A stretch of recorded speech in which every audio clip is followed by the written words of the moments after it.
Hey, ladies and gentlemen, I'd like to call to order the City Council meeting for April the 5th, 2022. And roll call and posting of the agenda. Councilmember Basua. Here. Councilmember Lopez. Here. Councilmember Madrigal. Here. Councilmember Perrello. Councilmember Tehran. Here. Mayor Pro Tem McDonald. Here. Mayor Zaragoza. Here, Thank you. The posting of the agenda. The agenda for this meeting was posted in the City Hall bulletin board on March 24th, 2022. and Madam Clerk, I don't have any speakers on this item, so let's set the 3-minute. Okay, do we have any speakers on this item? Bless you. Mayor, we do not currently have any speakers for this item. However, I have started the 3-minute timer. Thank you. Okay, Mr. City Attorney. Item C1. Thank you, Mayor. The City Council will recess to a closed session pursuant to Government Code Section 54957.6 to review the status of labor negotiations and to review its available funds and funding priorities for the purpose of providing instructions to the city's negotiators regarding the organizations and unrepresented positions specified in item C1 of the meeting agenda. Okay. Thank you, and we have a couple of minutes to go here, so, and then we'll go into closed session.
Okay, Madam Clerk, we're 3 minutes are up. Do we have any speakers on this item? Mayor, we do not have any public speakers for this item. Thank you. Okay, so we're then going into closed session and we'll be back at 6 p.m. for the opening ceremonies. Thank you.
Okay, ladies and gentlemen, thank you. We just got out of closed session. Mr. City Attorney, do we have any announcements? Thank you, Mayor. The council conferred with the city's labor negotiators in closed session, and there are no actions to report. So I want to welcome everybody to the open session. You know, we've had this pandemic for 2 years, you know, and finally it's kind of nice to see people in person, you know, and welcome again to the city council chambers. And I'm sure that the people that are watching today, you know, that potentially we're not quite over the pandemic, but at least we're now working together on a one-to-one basis. So what I'd like to do right now is come out with a Pledge of Allegiance, opening ceremonies. And right now we'll have a moment of silence for all the individuals over in the Ukraine area. This is really devastating what's happening to those people. So we'll have a moment of silence after that. So please follow me for the Pledge of Allegiance. I pledge allegiance to the flag of the United States of America, one nation under God, indivisible, with liberty and justice for all.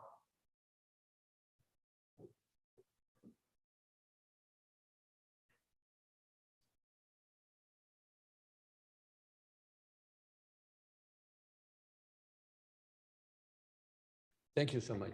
You may be seated. So we do have a proclamation today. This proclamation, and I think we have Sergeant Scott Aaron that's going to help us with this, come up to the dais.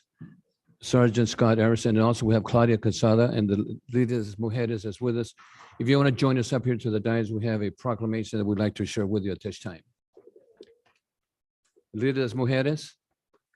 Pásale para acá, and Madam Clerk, go ahead and share some. Thank you. I do have an announcement, Mayor. For tonight's council meeting, we will not be available to do translation virtually. This will resume at our next scheduled council meeting. However, translation is available live. If anyone needs Spanish translation, please let us know. Come to the podium. Thank you.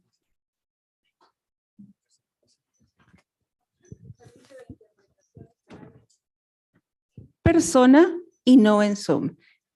Muchas gracias. Thank you. So we have a proclamation. This is Sexual Assault and Child Abuse Awareness Month, April 2022, where April is designated Sexual Assault, Child Abuse Awareness Month, and where sexual abuse and child abuse are crimes that affect all races, cultures, and social demographics, and has a profound impact on the families and community, and also with the children that grew up in violent homes are believed to be abused and neglected at a higher rate than average.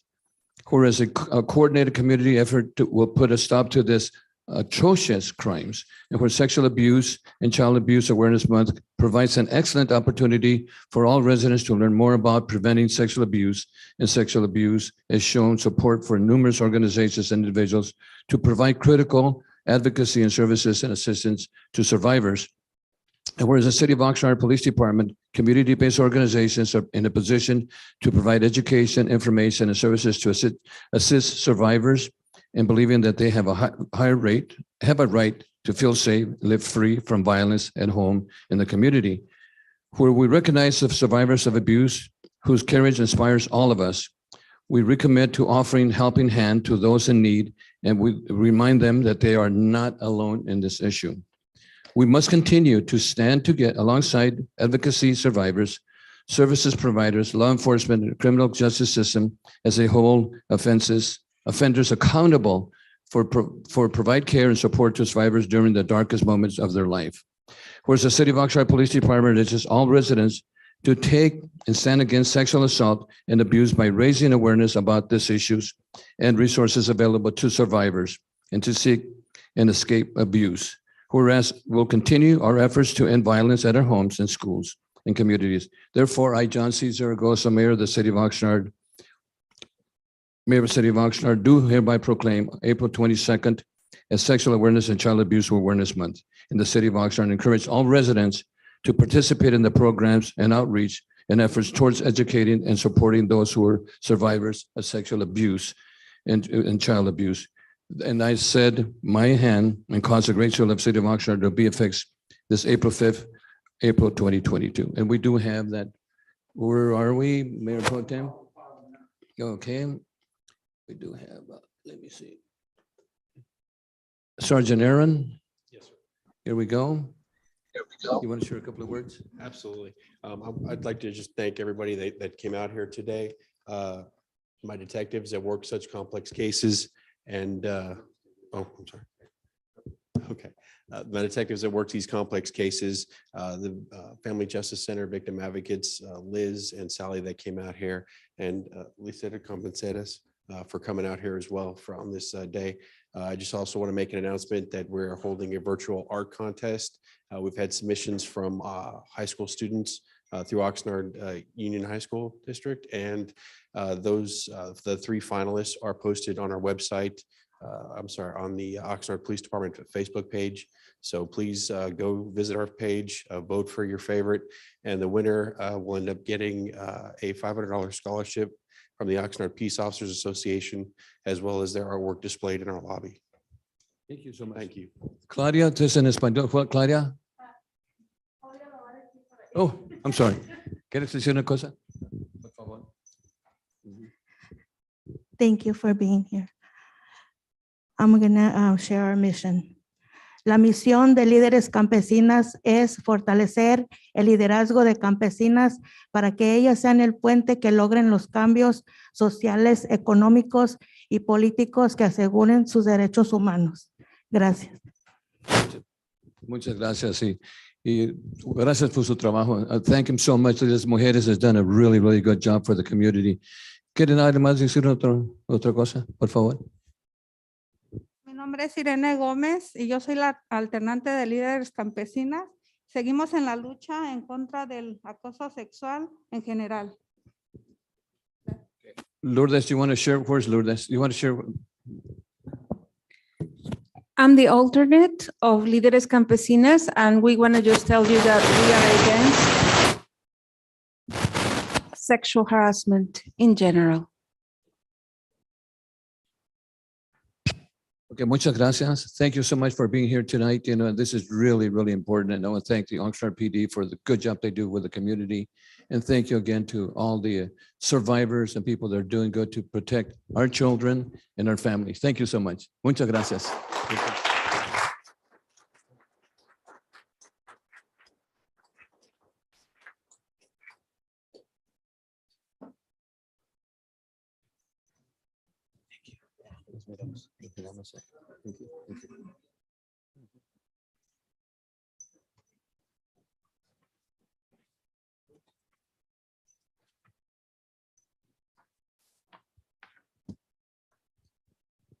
Thank you. Muchas gracias por venir esta noche. Okay. And we have a second proclamation. We'd like to call the Cultural and Services Director, Cheryl Harrison, and Sophia Beos Clemsey for, this is the, let me share this.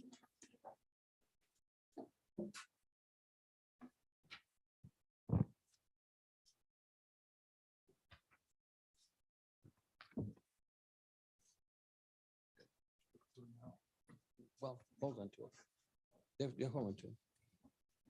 Okay, Terrell, proclamation. This is 115 anniversary of National Library Week to connect with the library, April 5th, 2022. Where the Oxnard Public Library first opened its doors on May 15th, 1907, as a recipient of the generous donations from Andrew Carnegie. And whereas the city of Oxnard supports excellent public library services to its residents, and where Oxnard Library has a long lead in community as trusted and treasured library workers and librarians, and fuel efforts to better the community to provide services and resources beyond the brick and mortar library. Oxnard Library librarians are organizers and information experts who lead people to the best information and resources. Where Oxnard Library librarians continue to lead the way in leveling the playing field for all those who seek information and access to technology. Where Oxnard Library librarians lead community engagement delivery services that connect closely to patrons and needs. Where Oxnard Public Library librarians open a world of possibilities through the innovation of power of reading. Where Oxnard Public Library supports democracy and leads social changes through its commitment to provide equitable access to information to all library users, offering services and education resources that transform communities and open minds. Where Oxnard Library librarians are trained, tech-savvy professionals with providing technology training and access to downloadable content like books, ebooks, and visual and medium. Where Oxnard Library librarians, library workers, supports across America, celebrate the 115th anniversary of National Library Week, and connect with your library. Now, therefore, it is resolved that I, John C. Zergos, the mayor of the city of Oxnard, do proclaim April 3rd to 9th, 2022 as National Library Week and connect your library. And congratulations to the Oxnard Public Library to celebrating 115 years anniversary and commend the dedicated groups for their services to the community and also to the accessible support to the community. And this is signed by the mayor of the city of Oxnard. So who wants to share? So, I mean, this is wonderful. We'll get into a little bit later why Sophia is here, which is wonderful. But we have a lot of people who deliver our library services. Some of them are here tonight. Some of them past as well as present. I would like to give them all a round of applause.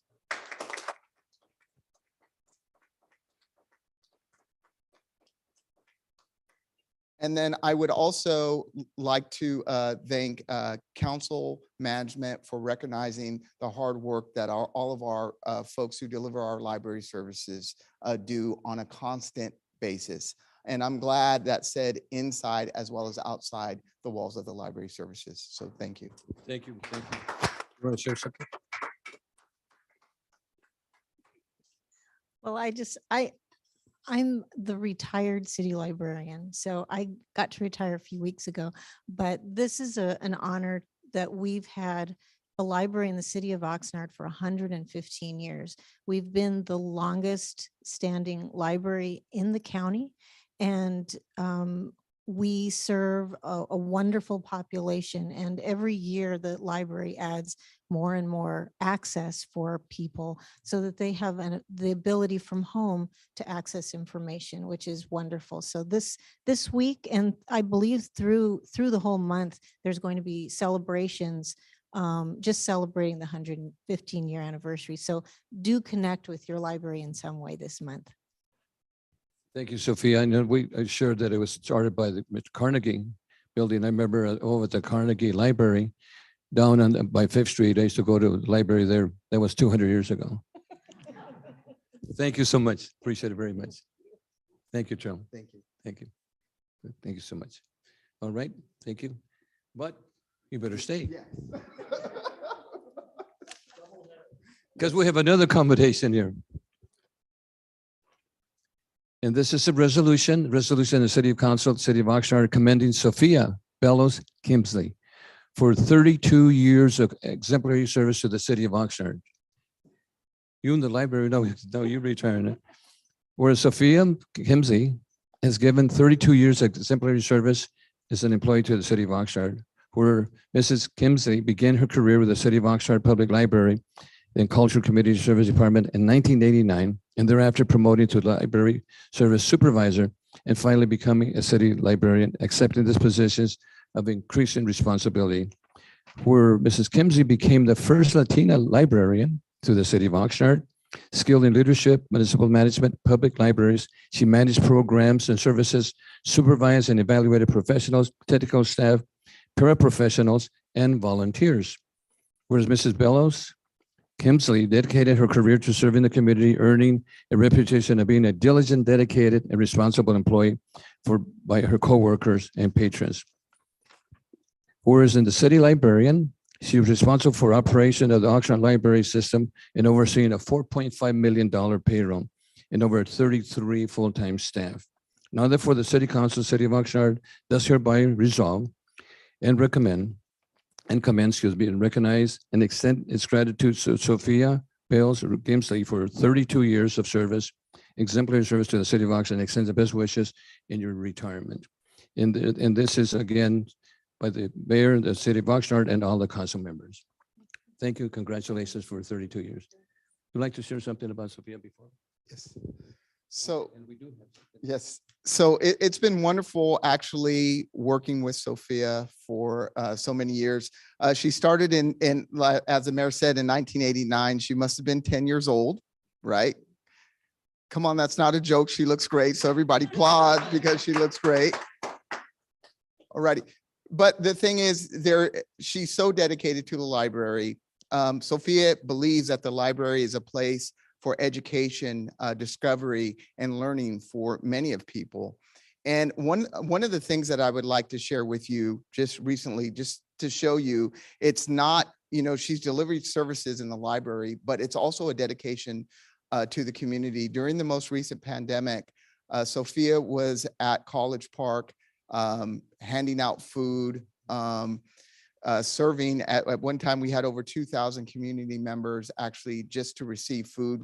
And Sophia led our library services out there doing that. Sophia loves this community, and I loved actually working with Sophia and the dedication that she showed and the commitment to the city of Oxnard. So Sophia, we're going to miss you and we love you. Sophia, are your relatives here this evening? Go My, ahead.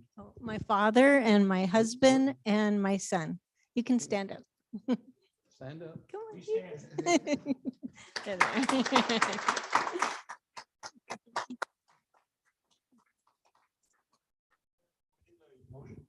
Yes, we need a motion for this resolution. First by Mayor Pro Tem, second by Councilman Perrello. Let's vote. Vote on your machine. Mayor, Yes, ma'am. who made the motion, please? Thank you. Mayor Pro Tem and second by Councilman Perrello. Please vote. Motion passes you think 7 you to made it? 0. Thank you. You can retire now. Congratulations. Thank you. Thank you so much. Thank you. Thank you. I just want to say it's been a pleasure working with the city and for the community. And it's been 32 years that have just breezed by. I love this community. I love what we do here.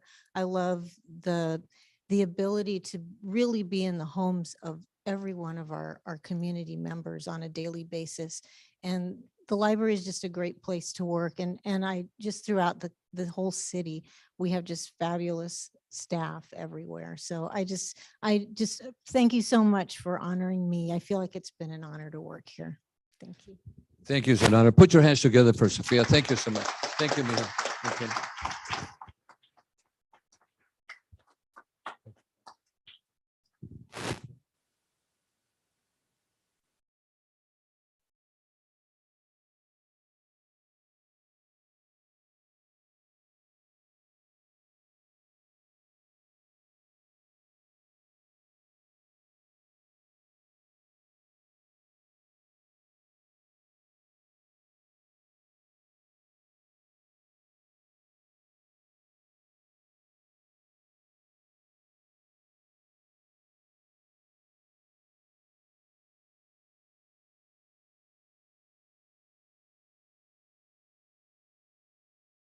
Okay, thank you so much. Muchas gracias. Okay.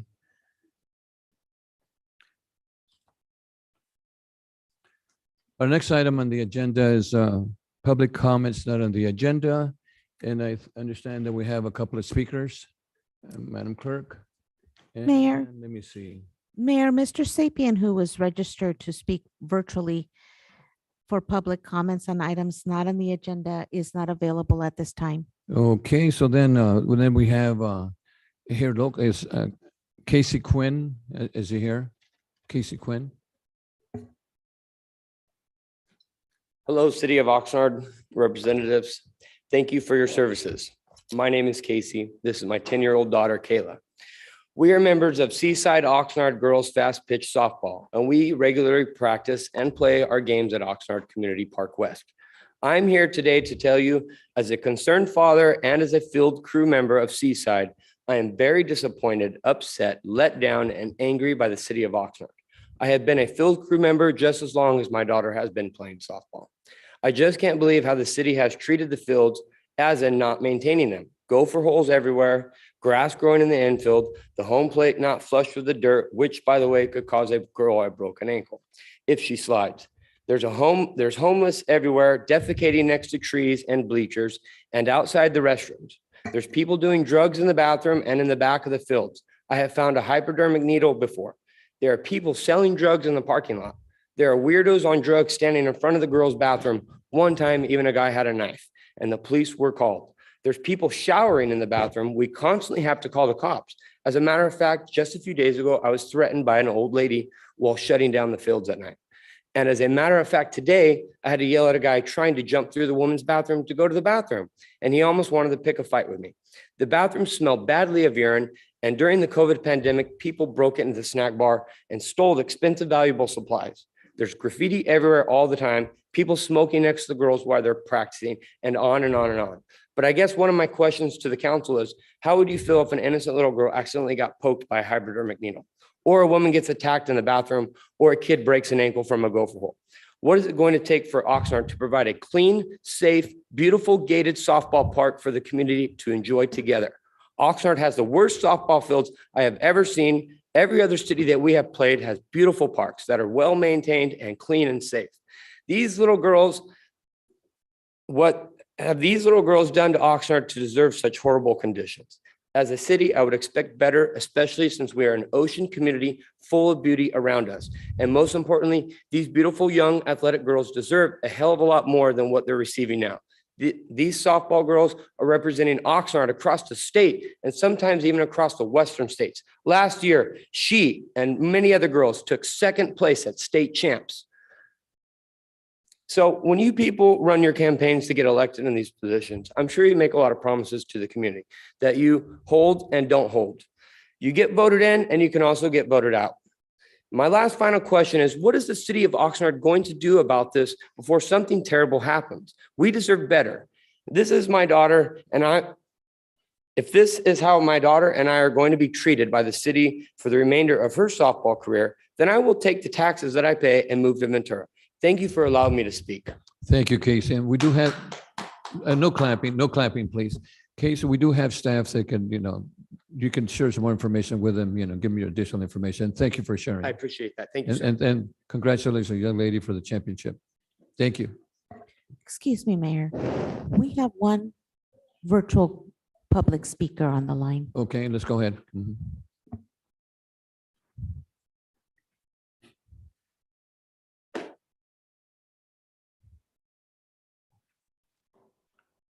Hello. Yes, please state your name. My name is Henry Sapien. Oh, yes, thank you for calling in. You have 3 minutes to speak. Thank you. Alvarado. Please go ahead. Thank you so much. Well, to help out with that question that gentleman had, it's really easy and simple. At the end of the day, since there's no return when you buy these houses in Oxnard, you got to remember too, some people in the city council, I've heard them say that the old people made Oxnard. I'm gonna be honest with you. They really destroyed it. They never put money back into their parks. They never educated people about what a value of a cost of a house really is and why you don't raise the value of cost, or why you don't educate your people why you shouldn't raise the value of costs. Because at the end of the day, when nobody's putting money in your city, you're gonna get so many bad things in your city to where at the end of the day, the Band-Aids, or it's pretty much like when you get sick with the virus, right? They give you medicine, but after a while you get immune to that medicine and then it wears off and it doesn't work. Well, it's the same thing that we're doing. We need to be thinking smarter and newer. It's 2022. Everything that we've been doing the same thing for 100 years now. It doesn't work.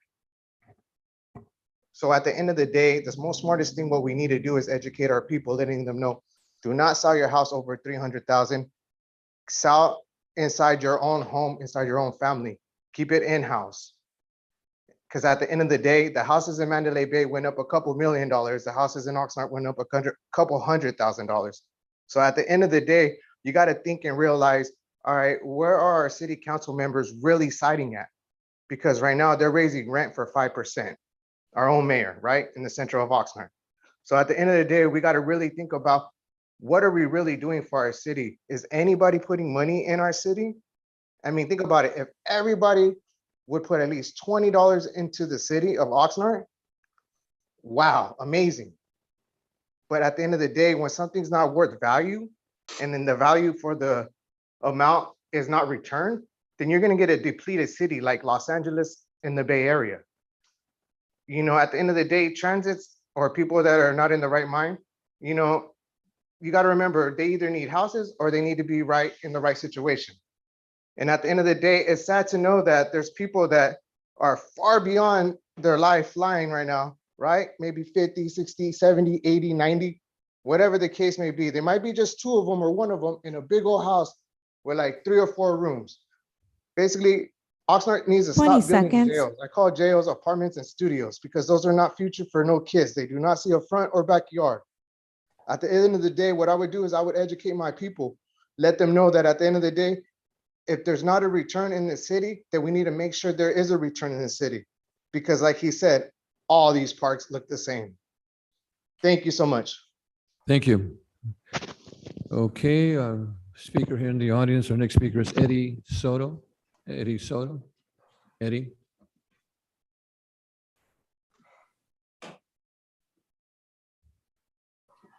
Good evening, Mayor and fellow council. Here to let you all know, I've been a resident of Oxnard all my life, born and raised for 47 years. I'm here to express my frustrations and let you guys know how I'm really disappointed in you all letting our city fall apart like this. I would love for you all to own up and take ownership of these actions in regards to the homeless and the drugs. I could go on and on forever. I'm really worried and scared just driving down Savior's Road, because right where 31 Flavors is and Ralph's, they walk right in front of you. They're all strung out on drugs, okay? I'm gonna hit one of them. I go the speed limit like I'm supposed to. I'm cautious, but I have that in the back of my head because they walk right in front of me. About 2 years ago, I went to go get some coffee creamer at Ralph's. I go get my coffee creamer. I come out, and right on the side of the water dispensary, there's a guy, he was shooting up heroin. He had a rubber band, he had a syringe right there. 45 feet from him, there were some Girl Scouts right there selling Girl Scout cookies. I told him, hey man, what are you doing? Get out of here, don't be doing that. He got up, he attacked me with the syringe verbally, and he rushed me to try to stab me. I got my coffee creamer, I threw it at him, hit the syringe, and then I ran after him. He ran towards the car wash. I called Oxnard PD and went to go buy a new coffee creamer. Came back and I told him, gave him a description, told him what he was wearing, backpack and everything. Waited 10 minutes, they never called. And then I told them again, they said, well, we're short-staffed, we'll get there when we can. Another time, I've driven down Oxnard, Savior's Road and Yaca, and they'd be right there in the parking lot, smoking crack, shooting up heroin, and Oxnard PD is right there. They drive right by, and all they do is flash their flashlight at them. That's it. I don't understand why. In February of this year, in the city of Venice Beach, they cleaned up all that over there, that they had the tents all over there on the beach, and they cleaned it up. And I don't want you guys to stay and play the card of it's a mental health issue, because it's not a mental health issue, maybe a wee bit. So I don't want that to be the cover up saying, oh, that's a mental health issue. This needs to be addressed. I have a 10-year-old daughter, and I don't even like her to be in the streets because she's always with me. But when I went to McDonald's the other day, they were selling drugs inside McDonald's. And this stuff, it needs to stop. And it feels good just to get this off my chest so that hopefully my voice can be heard and that some kind of a difference can be made. And you guys and Oxnard PD will take ownership of not letting this stuff happen and make a stop. Let's grow. That's all I have to say. Thank you. Thank you, Eddie. Mayor Pro Tem would like to We're not supposed to respond, but he wants to serve two Okay. seconds. Thank you for I'm sharing. going to make comments, staff. Thank you, sir, for your comments. Mhm. Thank you. Mr. Okay. Nguyen, I brought up the condition of Clark and Adair Field several times with Parks and Facilities staff, and I keep getting told they're inspecting it, and it's not sounding like we're getting the job done. Can we get a follow-up, please? Yes, we will. Yeah, Thank that's important because I know that I've had the same concerns, but thank you for sharing. Appreciate it very much. Thank you. Mhm. Okay, our next person is Pat Brown. Pat Brown, Pat. Yes, you're up. Mhm.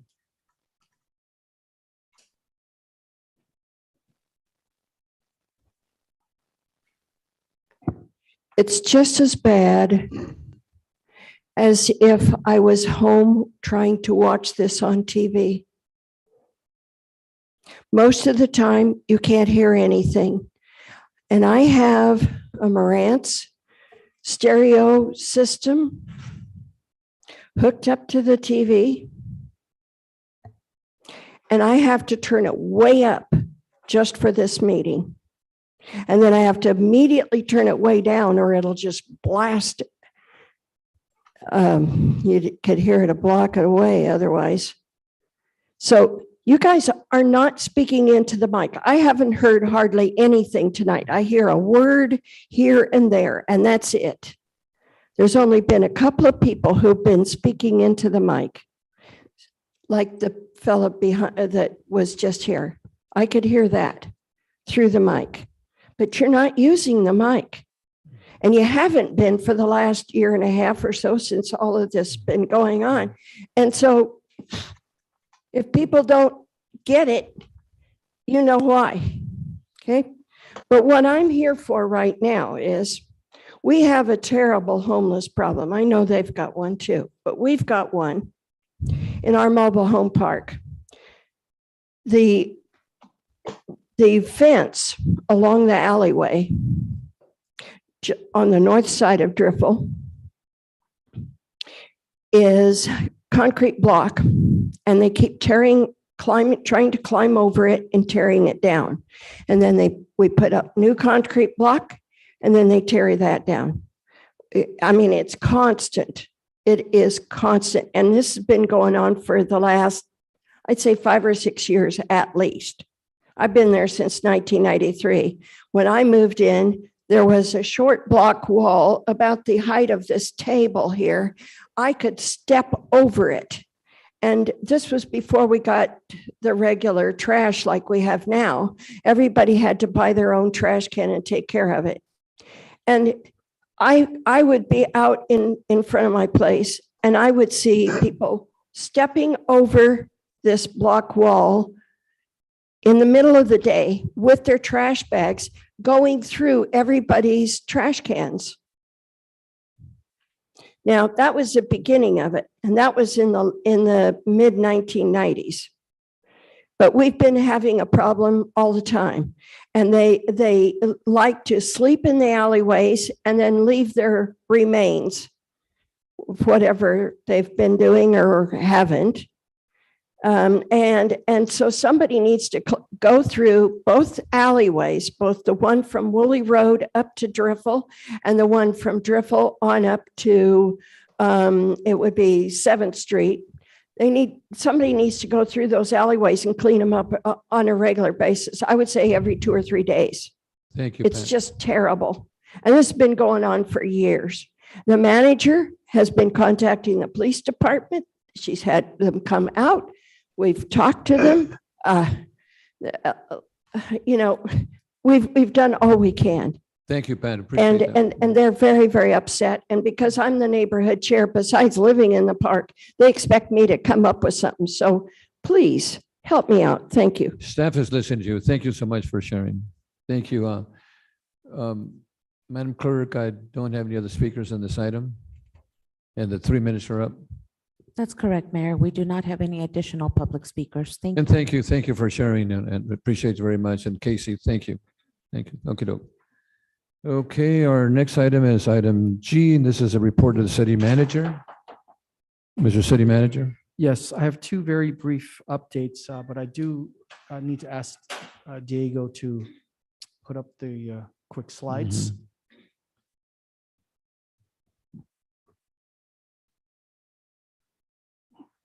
I'll start as he's pulling it up. So as much as I wanted to, I would hope that the last meeting was my final COVID update. I feel it's necessary to provide this one quick update, which is, it's been all over the news. The Pfizer or Moderna, the second boosters have been approved and recommended and are now available for folks 50 years old and over, like about half of us here, as well as immunocompromised folks who are 12 years and older, as well as the Johnson & Johnson booster recipients. So just quick update, public service announcement. The second round of boosters has been approved, recommended and approved, and is available for folks in these categories. Next, I'm going to ask our Public Works Director to come up. At a recent council meeting, Councilmember Madrigal asked for a quick update with regard to the Colonia neighborhood cast iron pipe replacement project. So here's Mr. Wolf. Thank you, Mr. Nguyen. Mayor.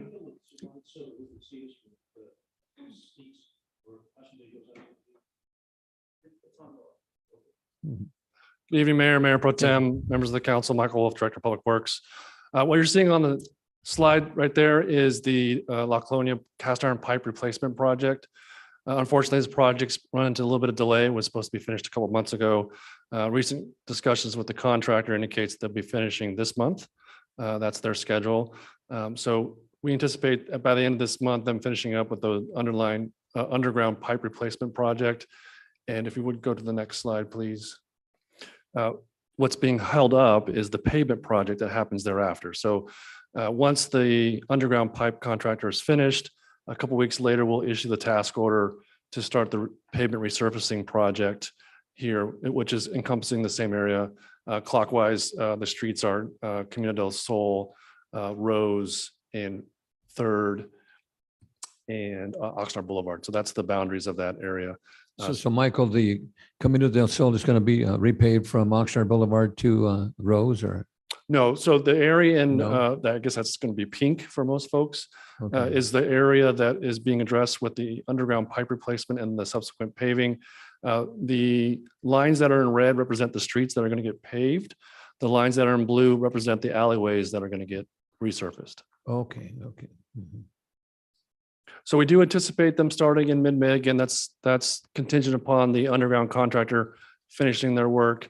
It is about an 8-month process. First couple of months is concrete work, traffic control, things like that, and then followed by the actual paving work. Mhm. Thank you. And that concludes my update. Councilman Perillo? Questions? Yes, Mr. Wolf, there will be ADA work done on the sidewalks. That's also done first. That's typical. So if we're doing a reconstruction project, ADA improvements are required. So those usually get done first because it's the hard concrete stuff. So ramps and some curb and gutter, things like that. And just for those that are watching that don't understand, why do we have to wait for the underground work to be done before we do the streets? Well, we I know it's a don't. common sense question, but some people don't seem to get it. Right. So we don't want to have to cut back into brand new pavement. So we want to make sure when we're doing the underground work, that's first because we have to trench into the street, into the pavement. We want to make sure that's complete. And then we want to finish that with the paving. So don't cut back into it afterwards. Thank you very much. Looks like going to be a tremendous improvement in that neighborhood. Okay. Mr. City Manager? That's it? Thank you. Okay. All righty. So we are now under H, and this is the city council. And anytime that this is time for the city council members to have any announcements of their activities and also to place any agenda items for the future. And we're looking at 3 minutes at this time. So we'll start off with Mr. Turan, Councilman Turan. Thank you, Mayor. Thank you to the members of the public who came here in person to speak tonight at our first return to in-person council meetings. And thank you to Mr. Sapien for signing on to speak virtually. I just first want to say my appreciation for us finding a way thus far to allow for a hybrid version of both. Folks who wish to be here in person can speak at the podium and say what their thoughts are or their concerns, but also for people who cannot be here but still wish to engage in our local government and share their thoughts and their concerns can still do so from wherever they are. So I very much appreciate us finding a way to do that, and I hope we continue with it and fine tune it as time goes on. I just have a couple of quick items here. Let's see. So first and foremost, this is the month of April. And for those who don't know, April is a number of awareness months. I know we have proclamations that we have throughout the month, but some that I'd like to bring to attention, which I think are timely based on our comments earlier. April is also Alcohol Awareness Month, and recall that alcohol as a drug is actually highly misused and adds to many social and family issues when it's used in excess or used beyond beyond just social or recreational contexts. Additionally, April 30th is National Prescription Drug Take Back Day by the DEA. And what that means is on April 30th, if you have prescription medication lying around that you're saving for a rainy day or you just don't know what to do with, don't throw it in the trash, don't flush it down the toilet, don't give it away. Take it to one of the sites that will be identified for National Drug Take Back Day on April 30th, and you can dispose of it safely and it'll be taken care of. But as it turns out, in Ventura County, every day is Prescription Drug Take Back Day in Ventura County. If you go to venturacountylimits.org, you will find on their website a map of all the spots in the county, including the city of Oxnard, where any day of the year you can take unused or expired prescription medications to be disposed of safely. And what I will say is that for prescription drug misuse, it is an issue that plagues our nation and our society. And many of the people who misuse these drugs start legitimately with prescriptions, especially in opioids, and it escalates from there, unfortunately, just because of the nature of the drugs themselves. So I hope folks will keep that in mind, because people who misuse them, if it's not their own prescription, they probably got it from somebody, or they took it from somebody, or got it from a place where it was not secure. So that's why we have our local behavioral health department saying, if you're done with your prescription medication, dispose of it properly. So that way the access is completely off the table. Lastly, last week, I was able to attend, on a somber note, the funeral for a gentleman named Albert Cruz. And Mayor Pro Tem had mentioned this in the committee meeting that he chairs. And for those who may know him or may have known him but not his name, Mr. Cruz was a gentleman who was an unhoused individual and had family local to the area. And he would often walk long distances in the city of Oxnard. And he was a stout gentleman who was very friendly and very articulate to have great conversations with. And you know, he had his challenges in his life, but everyone who talked about him had nothing but nice things to say about him. And I will say that I want to send my condolences to his family. It was wonderful getting to meet them, and he has many, many connections to folks in the city of Oxnard. And so, you know, you know, just send my condolences to the family, and I hope he is able to rest in power. So those are my comments, Mayor. Thank you. Thank you. Thank you, Councilmember. Mayor Pro Tem McDonald. Thank you, Mr. Mayor. The National Latino Peace Officers Association of Ventura County is doing an annual scholarship banquet that we do every year. At the end of this month, we're still looking for deserving students, either graduating seniors or college students, to apply for the grants. Are typically $1,000 per student. The only requirements are that you're a graduating senior or a college student.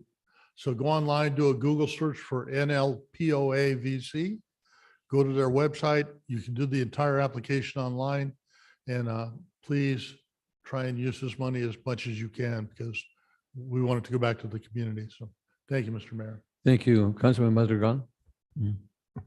Thank you very much, Mayor. Sorry. Thank you, everyone who's here this evening in person or is watching online.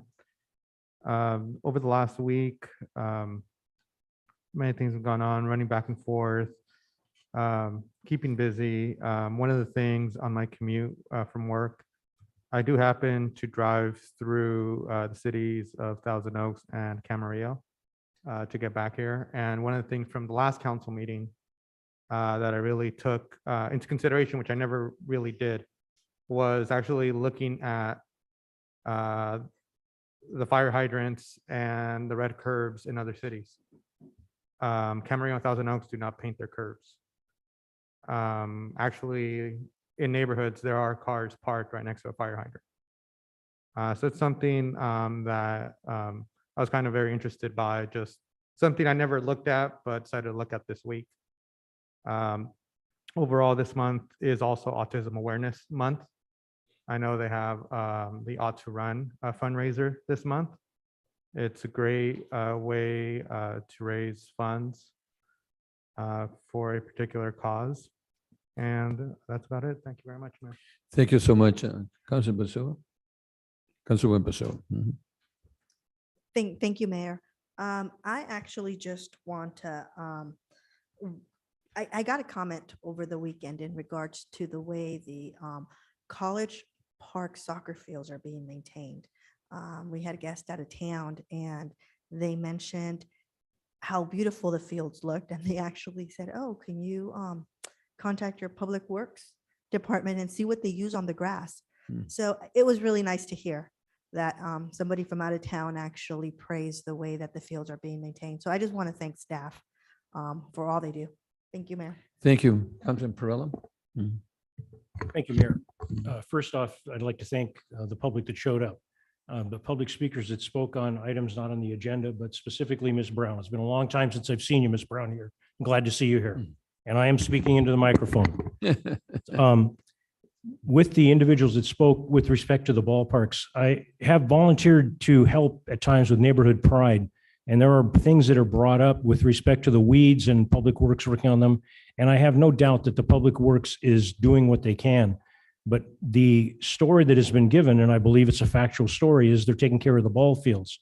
Tonight, I hear about the Seaside fast pitch softball, and it sounds like maybe we're not aware of that, and I find it hard to believe. I know our Public Works and our Parks and Recreation would know that, and that particular field has brought a tremendous amount of accolades to the city with the success they've had.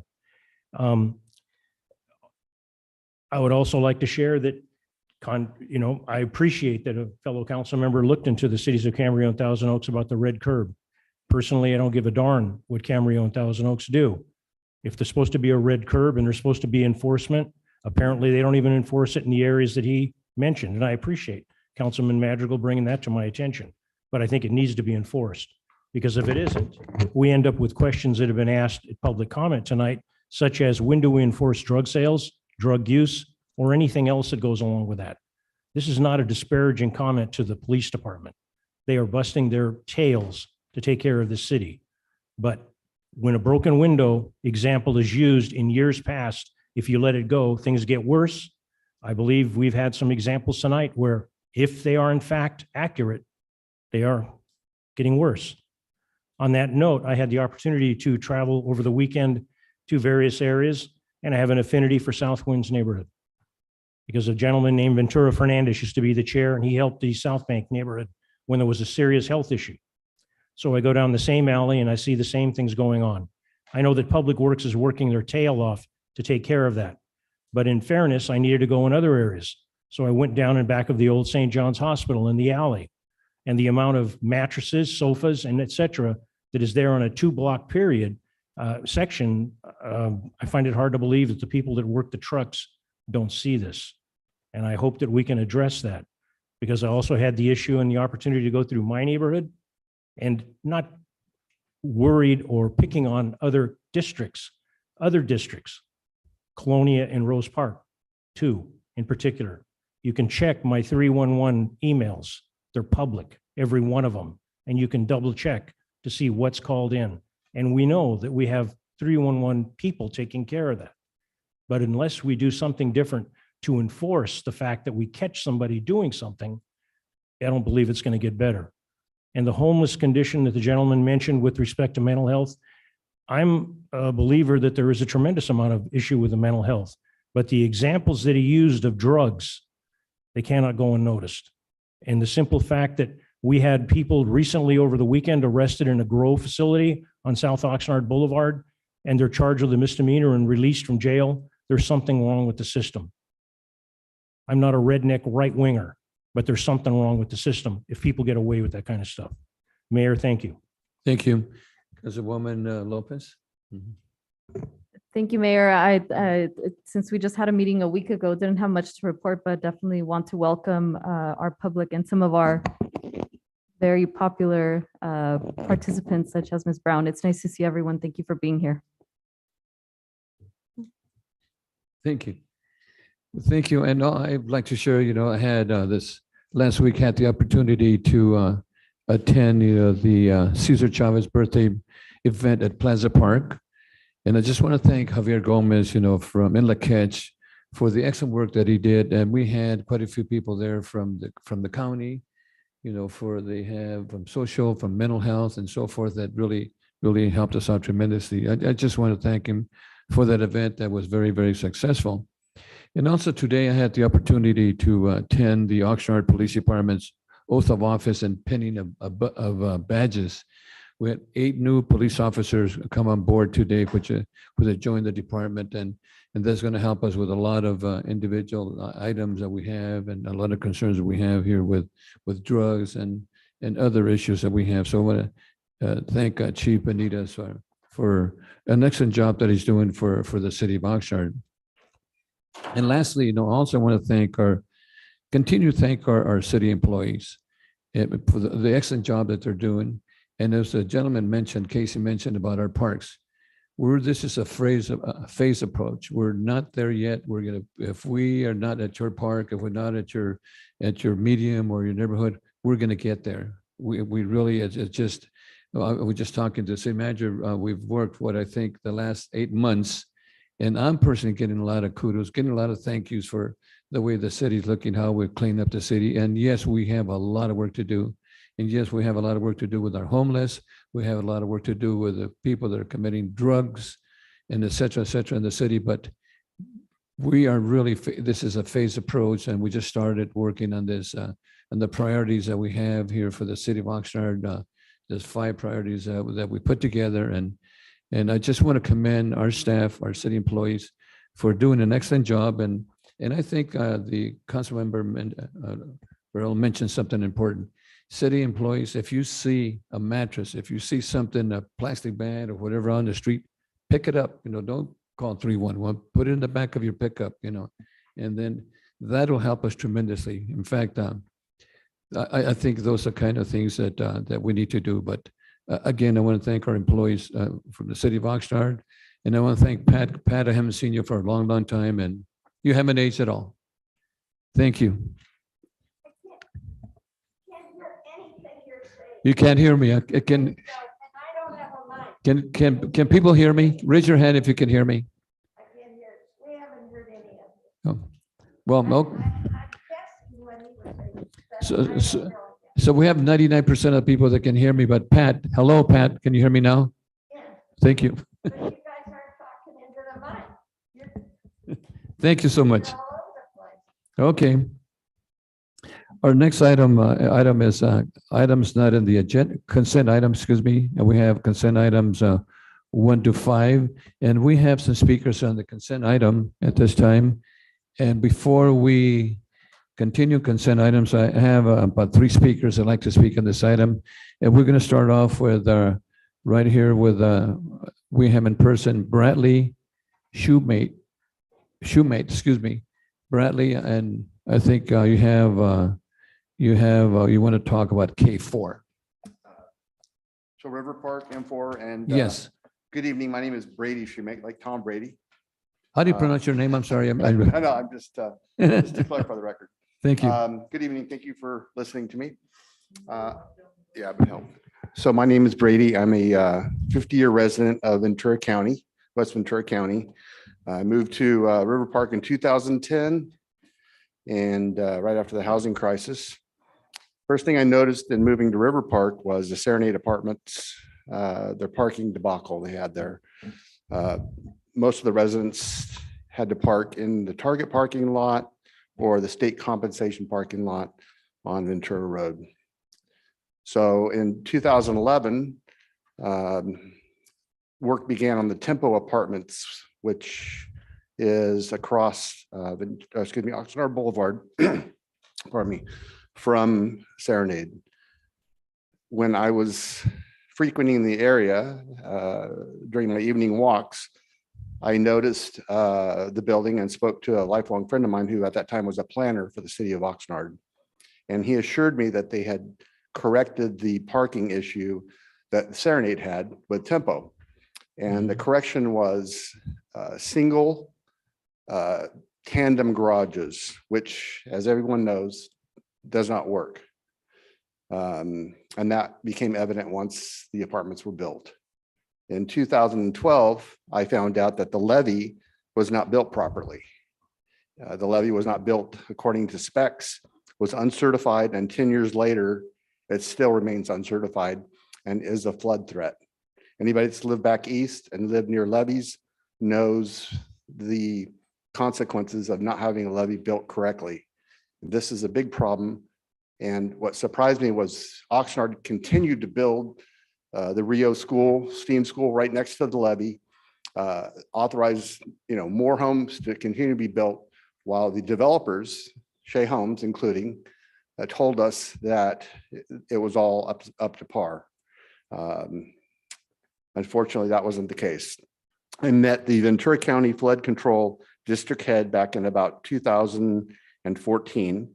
He told me that we would be okay with this levee system as long as the New Hall Land and Ranch Management Development did not start.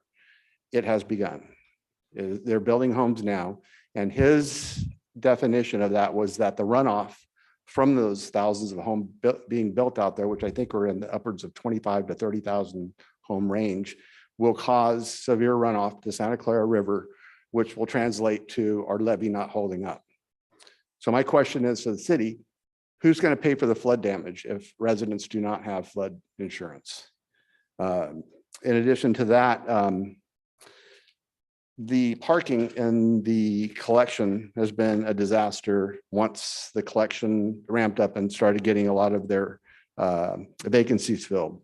Once the Levity Live came online, everybody that I know from Santa Paula will not come over to the collection on the weekends because they've had nothing but headaches parking there. So I think adding more to the area is make this whole, I came in here fired up, quite honestly. I've toned it down. I see there's other issues, but I really know that we can't compete against the builder because of their deep wallets. But I think it's just inappropriate to add more dense housing to an area that is already dense and has parking problems that haven't been addressed. And I think Mr. Perello mentioned, excuse me, it started with Mr. Madrigal. Notice we're having issues with our fire hydrants that are not painted red, but we have an area next to our home that's painted red with no fire hydrants and no mailboxes. So there's some issues there. And, I know there's a lot of, we love our community. I just don't want it to turn into the New York City I used to live into. Thank you, Mr. Brady. Thank you. Thank you for sharing. Okay, we have also probably on the line, Ty Hartley, and followed by Jennifer Butler. Ty Hartley. Hello, good evening, Council. Ty Hartley, resident of River Park. I oppose all the proposed options to change the River Park specific plan. This has gotten away from the original intent of the proposal. The developers wanted an alternative solution should retail options not succeed. This is not proven to be the case and will be at over 90% occupancy by the end of the year, as stated by Shea Properties General Manager in a story featured in the Ventura County Star on March 15th. This is an attempt by the developers to maximize profits and not utilize skilled union workers to complete commercial development. If this change should go through, the residents in the surrounding area will continue to experience problems with overcrowding, traffic congestion, and lack of parking, and the safety with the levee has not been fully addressed.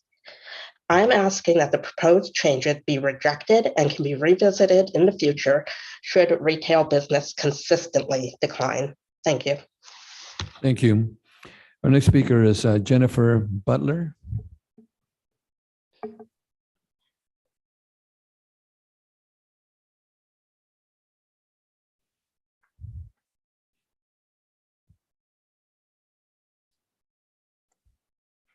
Hi, good evening, Mayor Zaragoza and council members. My name is Jennifer Butler, and I am a resident property owner of the River Park community.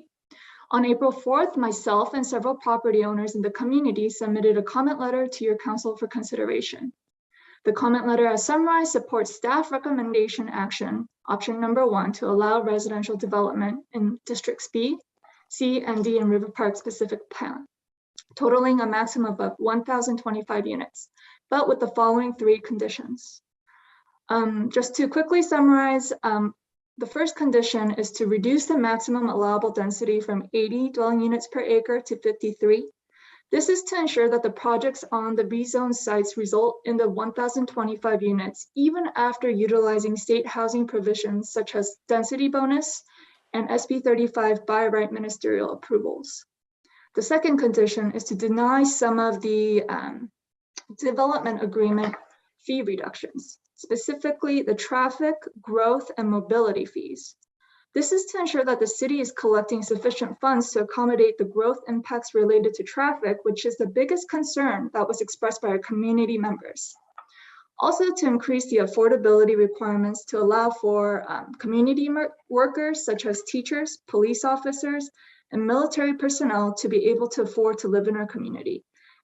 So to address that concern, I would like to request your council consider an increase in affordable housing requirements from 15 to 20%. Lastly, and this is probably the condition that I personally feel the strongest about, is to earmark the development fees such as Quimby school fee, infrastructure fees collected from future residential projects to be placed in the River Park Community Facility District CFD number 5 account. If proposed projects are condominiums, the new property owner shall pay the same amount levied on current owners in the River Park community. Additionally, we would like to see that the city staff present a draft proposal on how the new CFD funds will count towards the reduction of future Melloroos and what services the fees will be funding at the River Park Neighborhood Council before being adopted.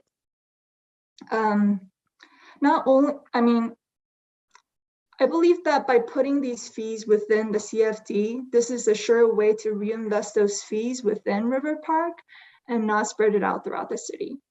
And that concludes my comments. Thank you. Thank you. Thank you. So, Madam Clerk, do we have any speakers on this item?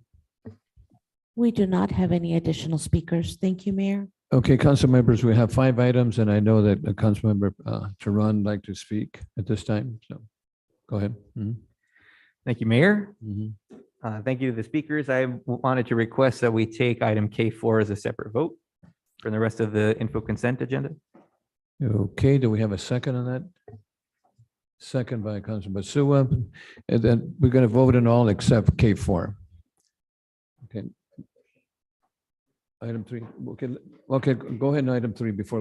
What's the deal? Are we voting for everything except 4? But we have, Discuss number 3. go ahead, take 3. Thank you.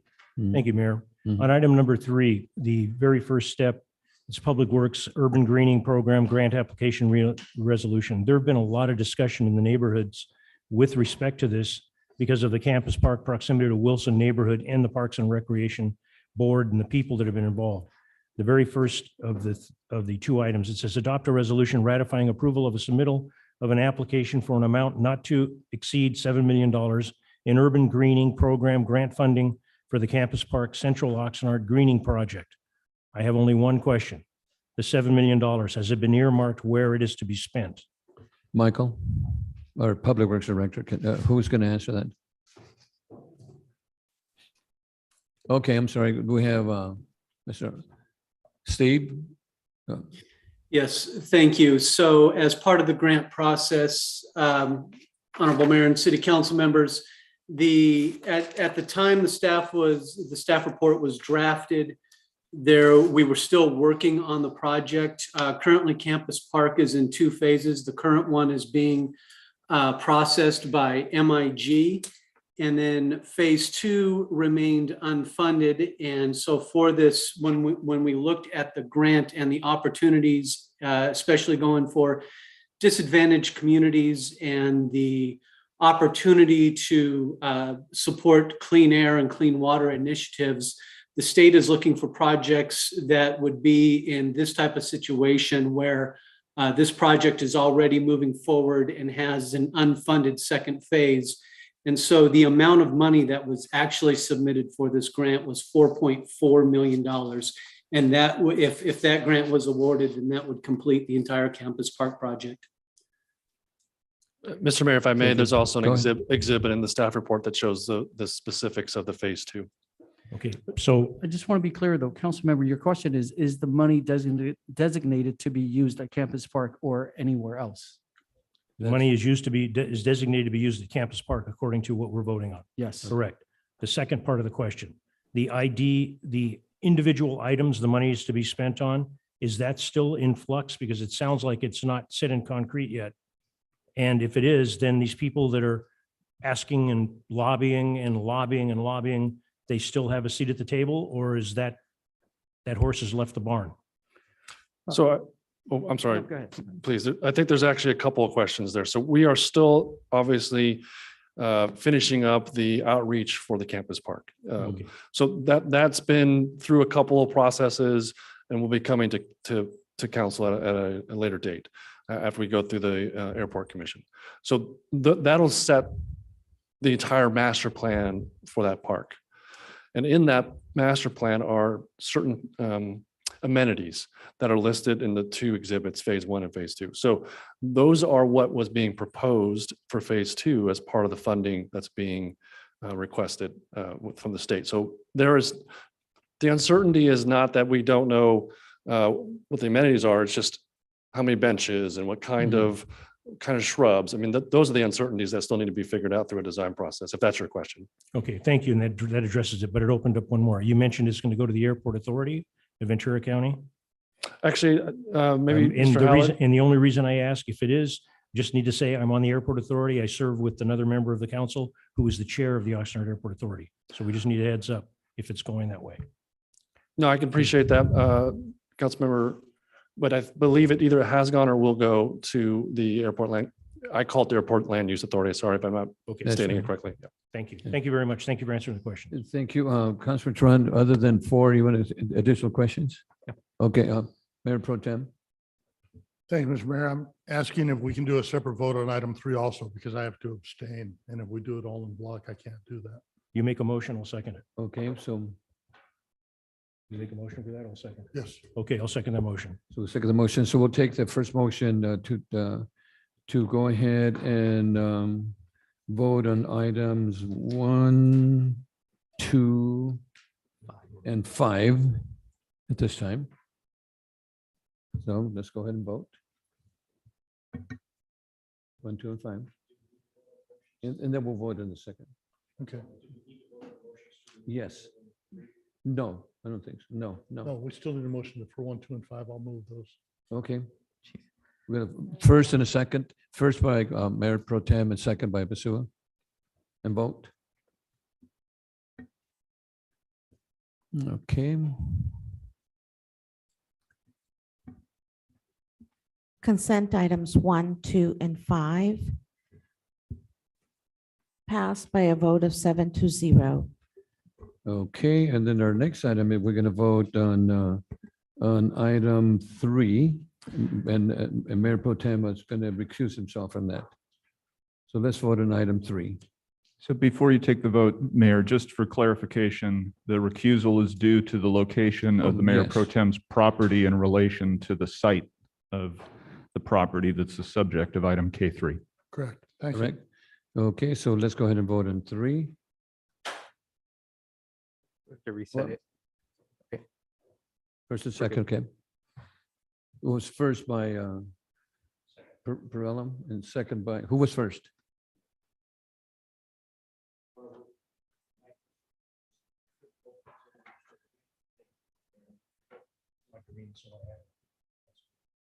Okay, so let's go ahead and vote then. Mayor, we need a motion, I'll- a I'll first and move a second I'll for move item ap- number 3. I'll move approval on item 3. Okay, Yes. Yeah. okay, moved by Lopez and second by Basua. Let's vote on 3. I have a motion by Lopez, a second by Basua. Yes. Thank you. Please vote. Okay.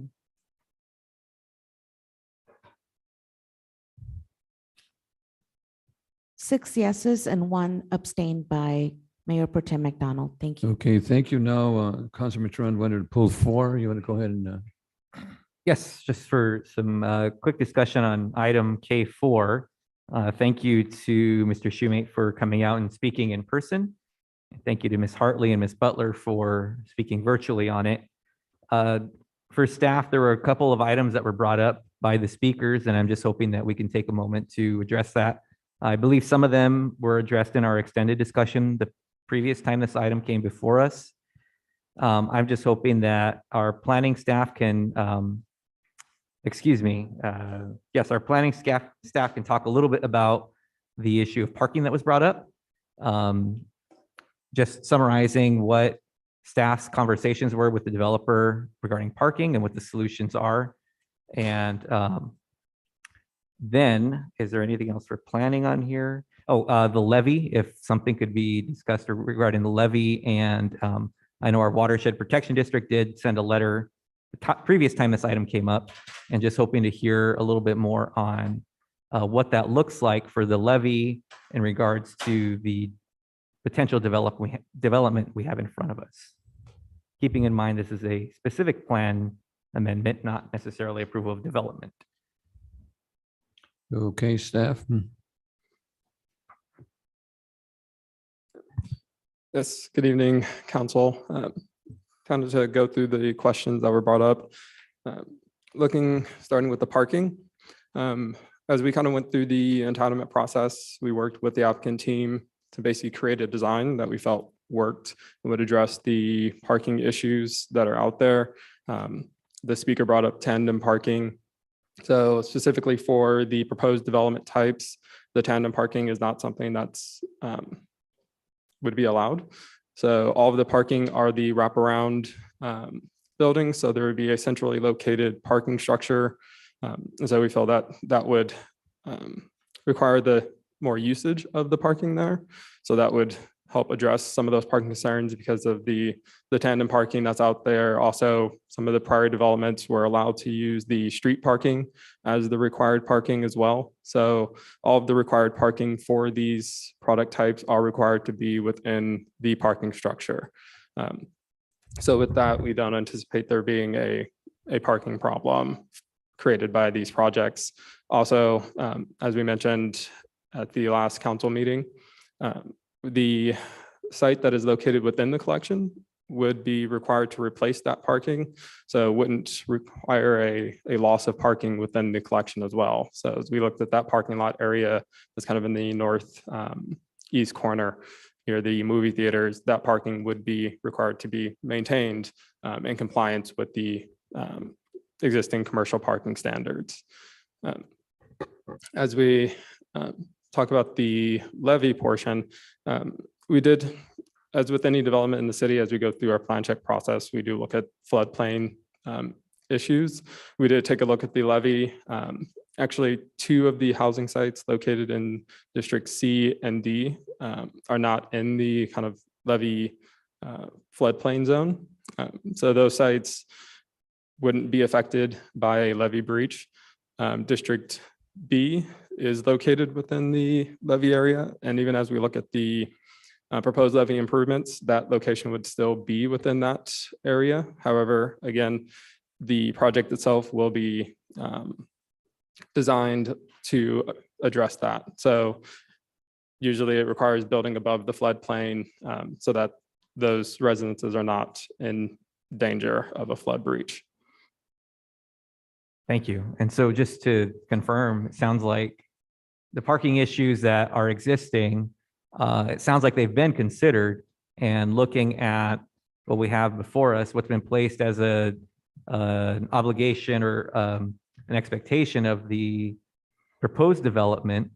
If this were to move forward, there would be off-street parking. There would be no parking on the street, correct? Yeah, so all the required parking per this plan would be required to be provided on site. Okay, and then for the District D portion, which is currently a parking lot, the parking lot would remain, but it'd be ground floor parking for the parking lot for commercial customers as is, and the residential or the residents would park on subsequent levels in that building. Is that correct? If that development moved forward? So generally speaking, the parking would need to be replaced. At the previous hearing, we did have a concept plan which identified the ground floor parking as being the commercial component. But obviously, once the entitlement came in, that's when the final design would be done. But the parking itself would be replaced in some manner on that in that location. Thank you. I appreciate that. The last question I have for our planning staff, or any staff who can answer this, and then I have a question for our legal team. There was a statement around the collection now being at 90% occupancy, as quoted in a Ventura County Star article. Just the economics around that. I mean, when a commercial business such as a shopping center reaches a high level of occupancy, that's great for that particular property. However, our economy ebbs and flows, and 90% this year could be 60% next year, could be 95% 5 years after that. Given what we are looking at here, it was asked, well, if they have high occupancy and things are looking good for commercial right now as we speak, doesn't that mean that we could look at this later? I'm just wondering, what would the process be from a planning perspective if we were to visit this later, if we put it off tonight and we visit it later? Like, what does that look like? So, council member, a couple things, and I'll start. There's your question about the economics of the 90% vacancy. Frankly, I think the property manager or the business manager collection is better suited to answer that than anyone in the government. But I will say that the numbers that's been out there recently, it's 90% of the existing commercial, which is very different from any potential future building of more commercial space and retail space. And I will say that we've all seen clearly across the nation the death of malls and the death of certain kinds of retail. So I hesitate to have government make those kinds of economic predictions. So I think it's best that the business manager at the collection steer their own direction there. I would also like to, now with regards to the part of your question about if planning were to decide to look at that later versus now, I don't know if anyone in planning has a comment on that. Again, I think that's just a question of trying to guess the economy. And we're not in the business of filling those commercial spaces. I also would like to, if we could backtrack very quickly, if Mr. Pearson, if you have some of the data that came from the traffic study, or because I think that would be provide a little bit more, some numbers to your question regarding traffic. So actually, I have it. I can quote your own data. So a traffic study was prepared for this requested plan amendment, specific plan amendment, and reviewed by the city's traffic engineer.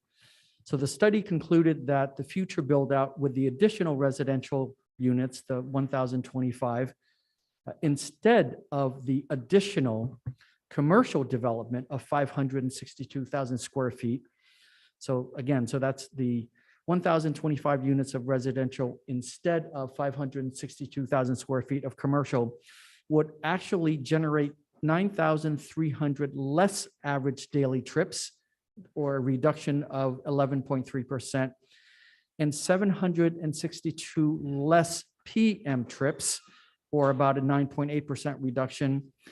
And now the increase, however, there would be a slight increase of the morning AM trips by 222 peak AM trips, or an increase during the morning hours of 4.7%, which is compared to the original River Park specific plan approved back in 2002. Just want to add that. And then the other thing I'd like to add about the levies is we are working in support of the county's watershed protection district with this latest round of infrastructure funding from the feds. We're also seeking to land some of that infrastructure money for the levies, again, in support of what watershed district is trying to do to complete the levies. Thank you. Thank you, Mr. Thank you. City Manager. And I just have one last question, Mayor. Mhm. Thank you, Mr. Pearson, for your responses there. And I don't know if this is for planning or legal. I assume legal. The letter and comments made by Ms. Butler, she raised some points that I'm hoping could be looked at and discussed if we have just a moment for that. So I'll open that to whoever we think would be most appropriate for that. Yeah, Councilmember Yes, Tehran, about is the it- fees, About the the 3 points various that she had fees. made. Mhm. Yes. Yes.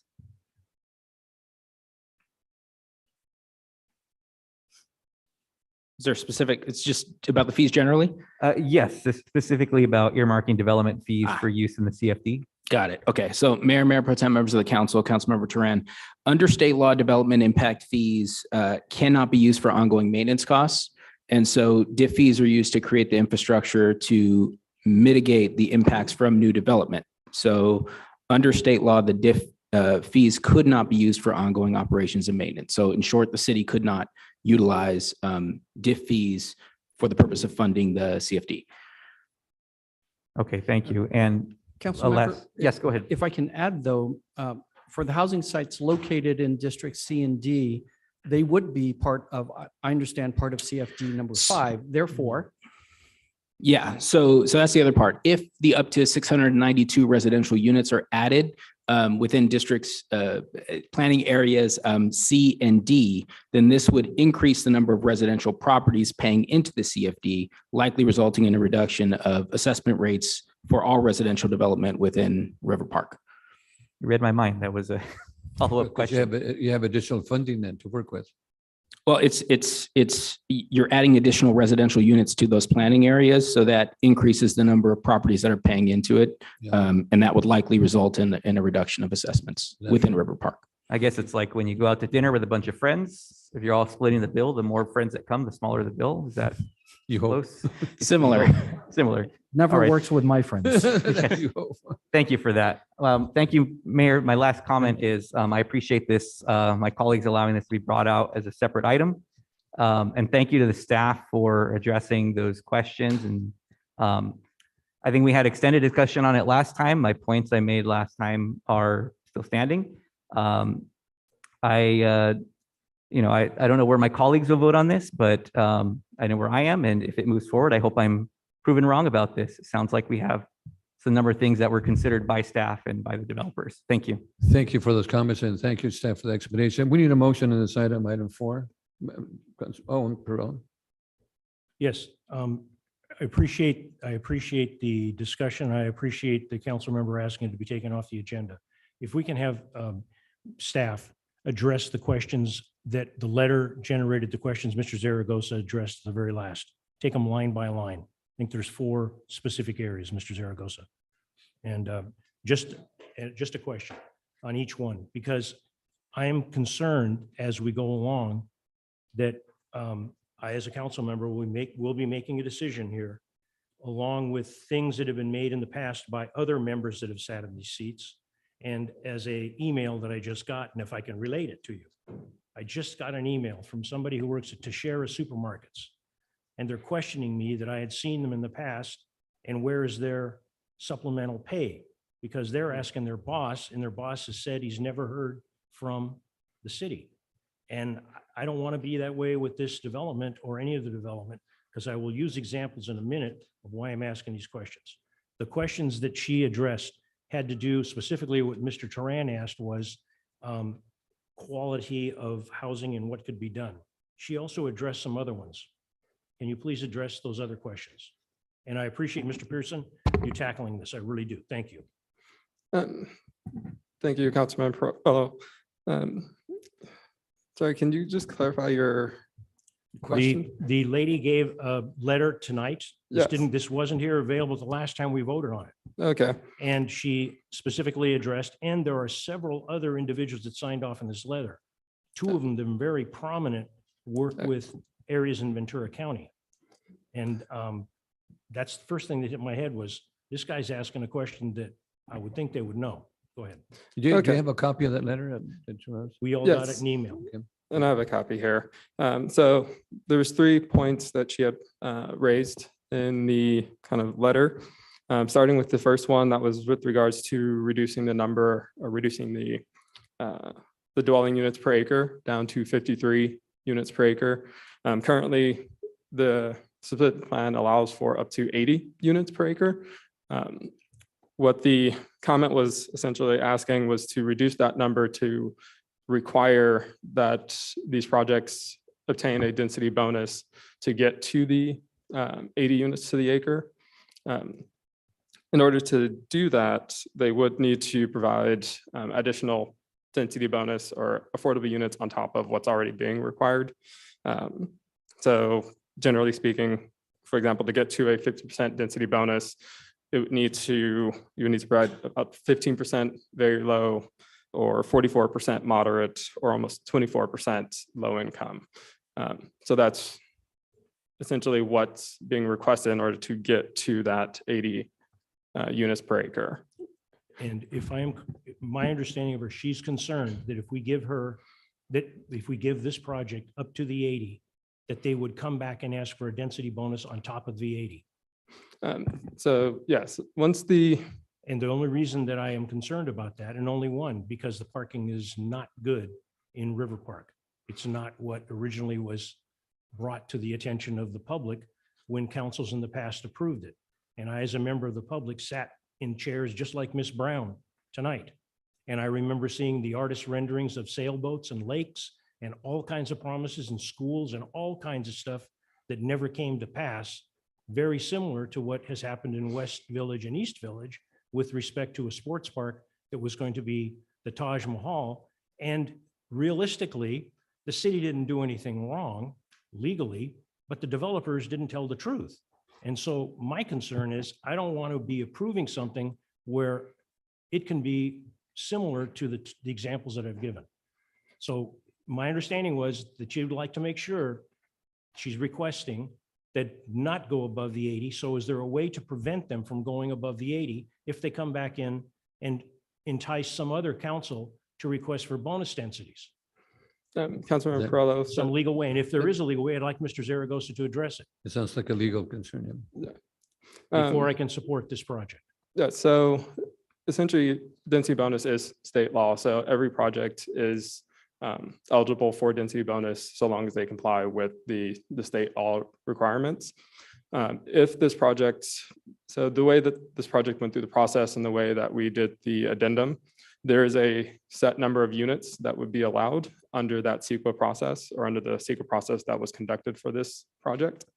So in order for them to go above that, there would be an additional environmental review process that they would need to go through, as well as a discretionary process. So while they would be eligible for a density bonus, there would be like I said, both from a CEQA standpoint, which would again look at traffic, impact on utilities, and other aspects of the development, and as well as the discretionary process that would be associated with it. Okay, thank you. The next couple of items that she addressed, can you please in her letter? With regards to the impact fee request, those are essentially policy questions. The applicant is making the request, as we highlighted in the previous staff report, there was a direction given essentially to the existing projects to allow them to essentially address the fact that they were currently under development and in process when the city adopted the new fees. And so that's essentially what the applicant is requesting with these fee reductions, particularly with regards to the growth and the traffic impact fees. As we look at the mobility fee is being adjusted to account for two things. First, the fact that there were facilities that were built as part of the build out of River Park specific plan area. So essentially providing credit for that. And then also the most recent fee study that was conducted, there was a formula used in that fee study that was essentially based on number of residents per unit. So given the kind of uniqueness of these development types, we looked at what the population densities of these units would be, and we used that number in that formula. So that's essentially how we were able to, or the reasoning for why these fees are being adjusted is one, to account for the type of product that's actually being developed, and then also to account for the facilities which have been built out as part of the build out of the River Park specific plan area. Thank you. A question specifically with respect to the school and the questions about any school fees. Are school fees addressed here? And Mr. Pearson, I know you weren't here, but I will share with you. This is one of the things that became most distasteful when I was just a simple peon member of a neighborhood council. And I went to these meetings, and when River Park was approved, there were to be 3 schools. And eventually River Park built 2. And then the 3rd school was built on the dime of the Rio School District. They didn't get what they asked for. And the junior high school was built on a methane gas plume, which they had to spend a tremendous amount of money to take care of. I want to make sure that the new residents that would be coming in, if they're going to be sharing in the cost of a new school, or is a developer going to be sharing in the cost of a new school? Because there was an original agreement of 3, and Mr. Zaragoza is the only person that I'm asking a question of this, no other attorney, Mr. Fisher or Mr. Zaragoza. And if that question is asked by any person that would live in that area, even though I don't represent that area, they will ask me, well, wait a minute, there was originally supposed to be built 3 schools at the cost of what the term was at the time, turnkey. That didn't happen. Are we protecting anything going forward with the approval of this item with respect to the school? Because they asked that there would possibly be more generations of students. And I'm wondering, because right across the freeway, we have River Park, and there's no school in the River Park project, in the, beg your pardon, strike my mistake, the wagon wheel project. Mr. City Manager? Councilmember, but when you ask the protecting the school, do you mean the existing schools? No, or- the new one that may be required because they don't have enough room. Okay. I'm sorry, City Manager, No, being no, no, no. sharp. I didn't mean to be that No, sharp. no, we're just trying to clarify the question so we can hopefully answer it. So I don't think we can speak on, well, I'll let Jason come up, but I don't think we can speak on if there would be a new school. But I do want to make a quick comment about this part of this constituent's letter. There's an assumption in here that all the fees would be rediverted into the CFD. And as we tried to explain, that's not the case. Mhm. Thank you. Jason? Yeah, so Councilmember Perrello, so there are statutory fees, school fees that are required, but they wouldn't be the subject of this, as part of this development agreement amendment. Can you give me some advice when a member of the River Park Council, specifically the chair, who's very active, asks me a question, what are we going to do about taking care of a new school? If there is a new school provided, who's going to pay for it? The residents of the Rio School District or the Shea Development, which was originally supposed to build 3, but only built 2? Mr. Roselle, please do not answer the question. And do they go for a new bond? But, school Yeah, bond. that, I mean, it's sort of beyond the scope of the discussion with regard to the development agreement and the River Park specific plan amendment that's before you tonight. Okay, thank you. Thank you. Appreciate it, Mr. Zaragoza. Yep. Thank you. Thank you, thank you. So anyway, I okay. think I'm You're okay? satisfied with my. Okay. Okay. now- One more issue that we did not address, Councilmember Perrello, with regard to 2C in the letter. So all residential development in River Park has and will provide the 15% affordability. And residential developments in B, C, and D, which are before you tonight, would be subject to that same requirement. So that was just the last part of the. Right. the In the issues that I letter, addressed. though, their recommendation is to increase it to 20%. So can you address that? Yeah, sure. So again, the 15% is consistent with other residential developments in River Park. Should the council have a desire to do something different than what's before you tonight, that would require us to kind of go back to the table, negotiate those elements of the deal with the developer. And then since the planning commission did not consider that specific item, it would require us to go back to the commission and then back to the council once again for that consideration. But the 15% requirement, again, is consistent with other residential development in River Park. Thank you, Mr. Zerko. Thank you, Jason. And I meant no slight by telling Mr. Rosell I didn't want him to answer. No slight at all. I think he's a Thank you. tremendous asset to the city attorney's office. Thank you, Mr. City Manager. Anything else? Just very quickly, it's the 15% is part of our general plan. It's not just. No, it wasn't made up. Yeah, so council, the 15% is a requirement in the city's general plan for developments which are within urban villages, which River Park is. So that's where the 15% is coming from. And then also just to note, citywide, the requirement is still 10%. So the 15% is above what is required essentially throughout the rest of the city. Thank you, Mr. Pearson. Thank you, Mr. Councilmember. Okay. I know that one of the drivers of this is the state law and needing more housing, and we need more housing. I'm very fortunate to have a home. I'm very fortunate. A lot of people, I'm stepping on their backs that helped me to get to where I am, to be able to have a home. Great grandparents, parents, and wife. I understand that. But I also understand, as examples I've given, that things have happened in the past. I don't believe I can support this. I know the state is making us do certain things, but I do not believe I can support this. I'd asked in the past with respect to the FEMA levy. The FEMA levy, we don't have the map up here now, but it hasn't been put into a flood zone. But it shows a tremendous amount of River Park going into a flood zone. I'm very well aware of the FEMA levy, having been involved in flood zone justice way before I got on this council. Way before I think some of the council members were even paying attention. I'm very well aware of the 1969 flood. I think before some of these council members were even born. I know what can happen. And when watershed protection, the gentleman mentioned, I was at that meeting. He's right. There's expectation of a lot more water to come down the river when it does rain. And I know it hasn't rained. But the concerns that I have for some of these things, I cannot support this. And I'd like the record to reflect that. Okay, thank you. Council members, we need a motion in this item. On item 4. Gabe, you still, I'm sorry. Just very quickly, thank you. Thank you again to staff for fielding the questions. Thank you, Councilmember Perillo, for bringing up additional points. I just want to clarify as well that, as I said, I had made my statements at the extended discussion we had last time. And I just want to state that my vote here is not against housing, but rather this particular plan and the comments I made last time. So thank you. Thank you, Councilman Basua. First, second by Councilman Lopez. Second. Okay, let's vote.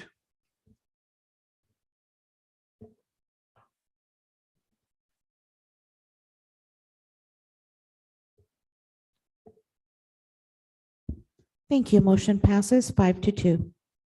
Okay, thank you. Okay, our next item is a public hearing. This is L1. This is a time and place for a public hearing on L1 Housing Department. Subject, public hearing on the issuance of exempt facility bonds for the Homeless Solution Center. The recommendation is the City Council, 1, hold a public hearing regarding the issuance of the California State Community Development Authority up to $32 million of exempt facility bonds for the qualified residential rental project pursuant to section 142A7 of the Internal Revenue Code of 1986 to finance the acquisition and rehabilitation and development of a multifamily rental housing project located at 241 West 2nd Street in Oxnard, California. And two, adopted resolution approving the issuance of bonds by the CSCDA for the benefit of the community development partners in development of the Homeless Solution Center. Such adoption for the purpose of satisfying the requirements of the Tax Equity Fiscal Responsibility Act, the Code of the California Code, Section 6500. And we start off with the city clerk and certification and publication of any written communications, if any. Madam City Clerk. Mayor, there was a legal notice for this public hearing published in the Vida newspaper on March 17th, 2021. And the city clerk's office has not received any written communications on this item. Thank you, Madam Clerk. Staff, in accordance with Measure M, posted a video presentation regarding this item and is available or are available to answer any brief clarifying questions the council may have before we take any public testimony on this item. Council members, do you have any questions at this item? We'll set up the 3-minute, because we don't have any speakers on this item. Council members, any questions on this item? Yeah. Okay, let me see. Mayor Pro Tem McDonald. Thank you, Mr. Mayor. Mr. Ramirez, I know it was pretty clearly stated in the staff report, but I just want to reiterate the information. And this will apply for both 1 and 2 here, the hearings 1 and 2. That these are what are referred to as a TEFRA hearing.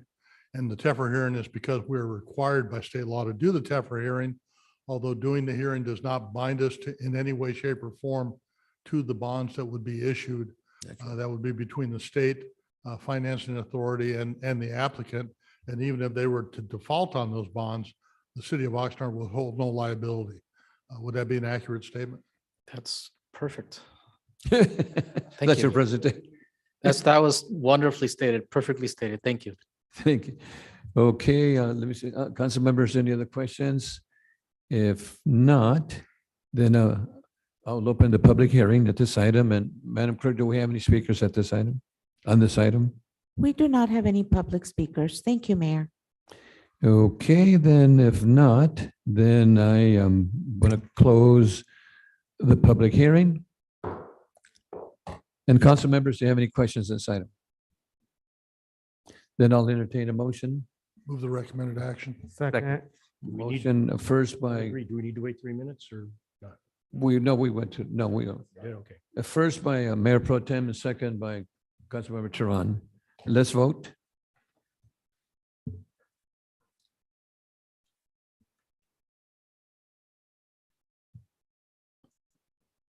Thank you. Motion passes 7-0. Okay, our second item, we have, this is item L2, and we do have a speaker on this item. We'll wait for a minute on this item. At this time and place, we set a public hearing as item L2, Housing Department. Subject is public hearing on issuance of exempt facility bonds for the Central Terrace Apartments. The recommendations, City Council hold number 1, a public hearing regarding the issuance of the California Municipal Finance Authority, CMF, and up to $30 million of exempt facility bonds for a qualified residential and rental project pursuant to Section 142A7 of the Internal Revenue Code of 1986 to finance or refinance the acquisition, development, construction, or of an equipment of 97 multifamily rental housing facilities for low-income households to be located 217-235 East 6th Street in Oxnard, California, called the project. And we're to adopt a resolution approving the issuance of the bonds by the CMFA for the benefit of Manny Mentions, a California nonprofit corporation, to provide the financing project. Such adoption of the purpose for satisfying the requirements of the Tax Equity Financial Responsibility Act and the Code of California Code Section 6500. We start off with the clerk with certification, any publications, and any written communications, if any. Madam Clerk. Mayor Zaragoza, there was a legal notice for this public hearing published in Vida newspaper on March 10th, 2021, and the city clerk's office has not received any written communications on this item. Thank you, Madam Clerk. Excuse me. This is Madam Clerk and staff, in accordance with Measure M, was a posted video presented regarding this item, and council member and staff is available to answer any questions. Council members, do we have any questions of staff at this time? Okay, if not, we do have, I'm going to open the public testimony at this time, and members of the public were invited to sign up to speak on this item on the city website. And a person that did not sign up to do so may follow the instructions posted in the agenda for this meeting in the city's website, oxnard.org, city meetings. And the speakers will have 3 minutes at this time. Do we have any speakers at this item? And I think I have one speaker here. Madam Clerk. Mayor, our public speaker that registered to speak on this item is not available at this time. Okay, and I think we also have Pat Brown in this item, L2. Pat Brown? Yes, start the clock. Start when she starts speaking.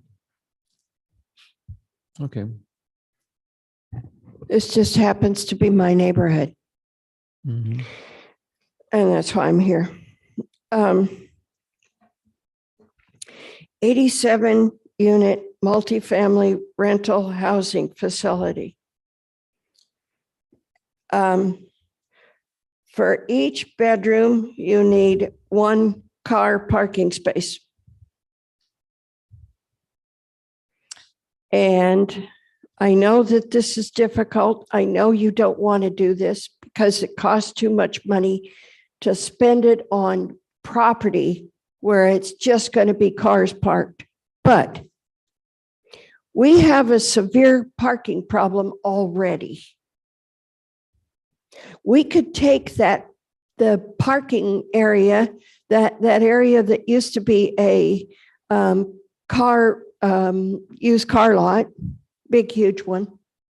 We could put that into a parking lot for the city. It's that bad. I have in my mobile home park, I mean, I'm not the manager, but I've been living there longer than most everybody. There is a severe problem.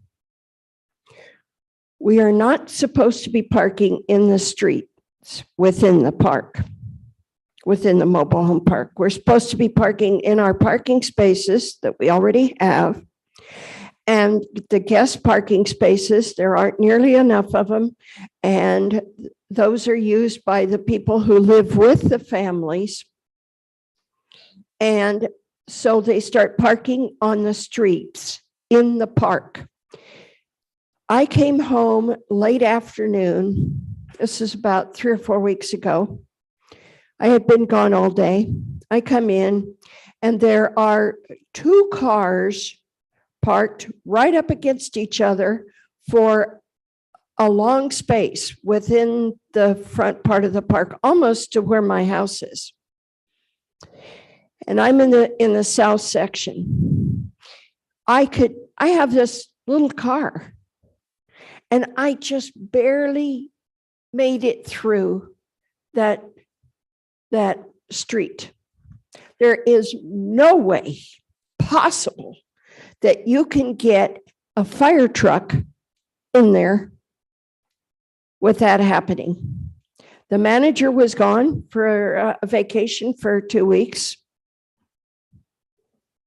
And nobody could do anything about it. They were parked bumper to bumper, 2 rows, heading in as if they drove right in and just parked. And the parking lot, the parking spaces out on the street on Driffle, all full. They're full most of the time. Sometimes there's 1 or 2 spaces out there in that on the street. If you happen to be there at the right time during the middle of the day, you can get a parking space there. Otherwise, forget it. It won't happen. We've got the apartment structure right in front of us with 30-some units and 2-car garages, and they have the same problem. They're taking up all the parking on the streets as much as possible. And now we're going to get this, and this is only 2 blocks away from where I live. So Pat, thank you so much. And We Ms. don't Brown? have any place for any of those people to park on the Ms. street. Brown, If they're gonna, if they're time gonna is have a up. car here, they gotta have a parking space for it. Thank you. Thank I you. would Pat. suggest, Okay. I would suggest that we use this idea Ms. Brown, your for time, people who are gonna live in, or your who are gonna time is work up, in Ms. Los Brown. Angeles and take the train out and back every day, but won't have any cars. Thank you. Thank That's you. what I Pat. suggest. Thank you. Thank you for sharing. Thank you. Okay, Mr. Ramirez, you want to share anything about the parking there? No, sir. Only to say that this project has already been entitled and permitted. This TEFRA hearing is about financing, it's about funding the project. Parking standards, all those things have already been Have considered. been and met. approved. Yep. Excuse me, Mayor. We have our registered public speaker that has just now called in, Okay, Barbara Macri Ortiz. okay. Barbara, 3 minutes.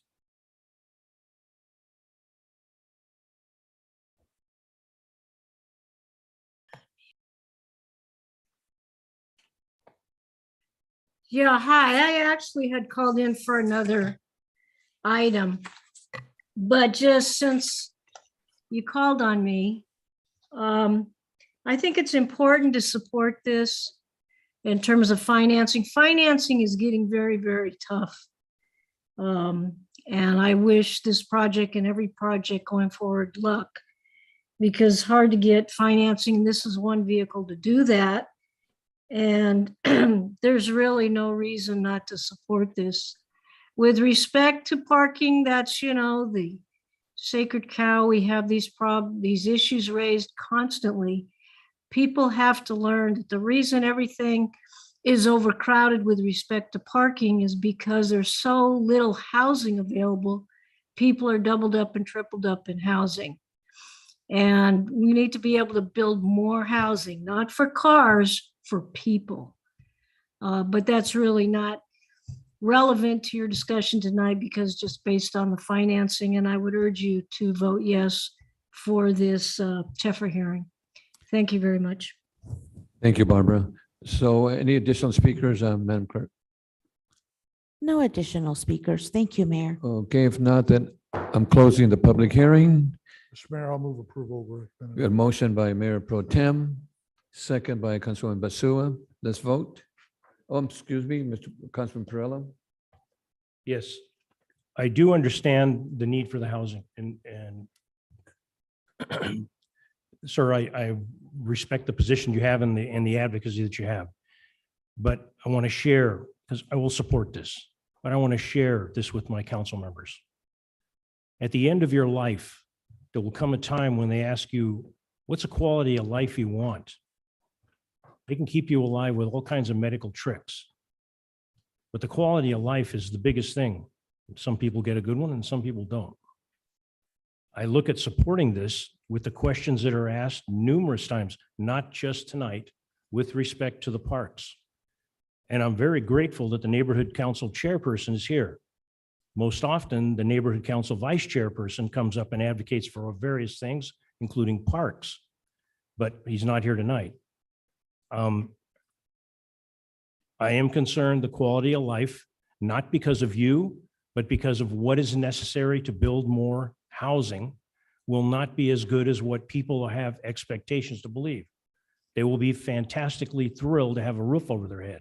And I understand that. I'm in that spot. I'm thrilled to have a roof over my head. But some of the amenities that they will not have because of what public has mentioned, parking, and I do believe it will be some time before everybody uses the train or there's a car that's going to come and pick them up and that kind of stuff. And I don't think that's never going to happen, but I sure don't think it's going to happen in my lifetime. And as we know, I could be gone tomorrow. But this is something that we need to consider. It's not just, item 5 on the agenda and we approve it. And, it's okay. This is going to impact a lot of people's quality of life. And in the future, they'll be in the audience raising Cain, just like the people are that came tonight from River Park, or the hundreds, I believe it was several hundred that signed the petitions about River Park tonight. So I wanted to say that, and Mayor, thank you for letting me express my views. And again, I'll support this. I'm guilty too, but quality of life does matter.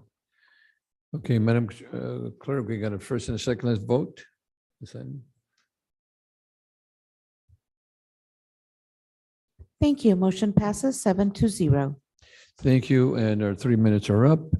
Our next item is M1. This is a police department report. Subject is the department update. And the city council receive and file a verbal update on the report from the Oxnard PD. And we have Chief Benitez. Good evening, Mayor and Council. This was a verbal report, and in accordance with Measure M, it was pre-recorded. At this point, if there are any comments or questions from the council or public comments, I'll be glad to take them.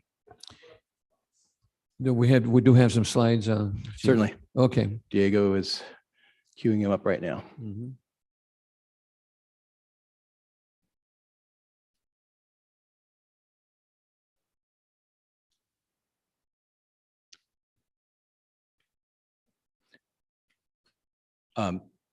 Just a point of clarification, am I restating the presentation or? I would like to request, because this is so important for our community, actually both of these updates tonight. So I'd like to request that he just go through very quickly. Hopefully, everyone saw the video also. So consider this a rerun. Thank you. And Mr. City Manager, I think it's correct that it's an excellent presentation. We'll take a few minutes to go ahead, Chief. Okay, I need to set this back here. Okay, the recommendation before the council tonight is that the city council receive and file a verbal report from the police department. And as you know, what we are trying to do from the police department is we cannot possibly over communicate what we are doing in our community. We're actually a big organization in a larger city, and it's very important that we try to let our community know what we're doing. So with that, just go into some of the basic things. I'll start off in this report with I heard mentioned earlier, I believe it was Council Member Madrigal mentioned that April is Autism Acceptance Month, and the police department is actually taking a big role in this for the 4th year. We are partnering with the Ventura County Autism Society, and we are actually having our kickoff tomorrow with T-shirts, patches, and other items that are available for sale, the proceeds of which go back to the Autism Society. Our first kickoff event will be Thursday at the Wagon Wheel Starbucks from 7 to 10 a.m. So we will be there. Hope to see members of our community there too. First thing in a presentation like this is we always want to revisit and reaffirm the priorities that our council has set for us. And in this case, we've clearly heard from our council that it is a priority to maintain 911 emergency response times, as well as restore community policing. And these two priorities are in direct sync with what we have at police department. Within the police department, we have 3 fundamental priorities. Number 1 being community safety, the second being community engagement, and the third being maintaining a culture of success. And when we speak to community safety, we're talking about crime, we're talking about traffic, quality of life issues, and neighborhood policing and problem solving efforts. So those are the big fundamental things. Each of those is probably a discussion unto itself, but for the purpose of this presentation, we're just restating them. Community engagement, every opportunity that we have to communicate what we are doing to our community, every opportunity that we have to engage in very positive, non-enforcement related type activities is crucial to maintaining partnerships and good lines of communication with our community. We're very, very fortunate here in this city that we have such a very good relationship with our community. And last, maintaining a culture of success. That's making sure that we are training, equipping, and staffing our workforce for success. We're setting them up with the things that they need to do their job. But very importantly, maintaining effective and contemporary policies and procedures that are up to date and they're in line with what's going on in today's world.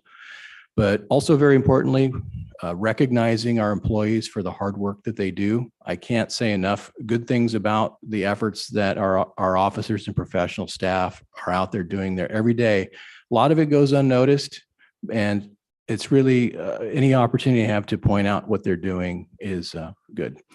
For example, April 20th is the Officer of the Year, the Employee Recognition Ceremony, which will be at the Residence Inn from 11:30 to 1. And it's open. Tickets are for sale on that. That's actually our Officer of the Year event. And we will be recognizing a number of employees for the things that they've done over the past year.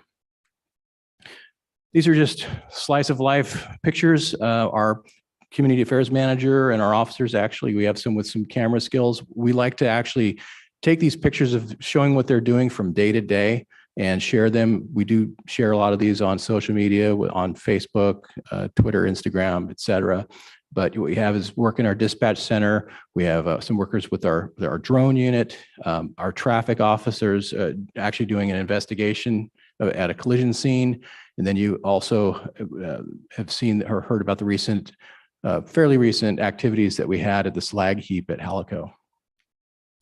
In here, we have Officer Hector Balderrama, one of our officers doing some work. We just have the other ones are doing general duties. The one at the picture at the lower right is officers actually showing members of our community how to properly install child safety seats. And so that's the thing that we do to promote traffic safety. First thing, let's talk about the statistics.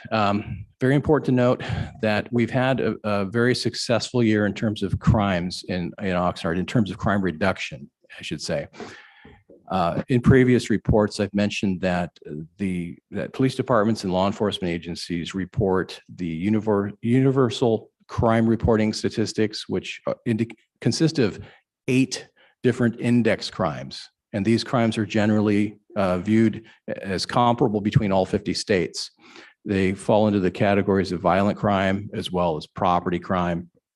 And these index indicators are kind of how we gauge where we are in terms of our crime rate. So for this year, year 2021, we were actually down 18% in crime, reported crime from the previous year. That is one of the most significant reductions I have seen in some time. There are probably a lot of factors that apply to this. I would say that the years 2020 and 2021 are kind of outlier years for a number of reasons. But when you look at this, our violent crime rate is down 6.7%, and property crime, which is the larger driver of the 2 categories, is down by almost 20%. And Chief, you need to be real proud of that. That is really significant.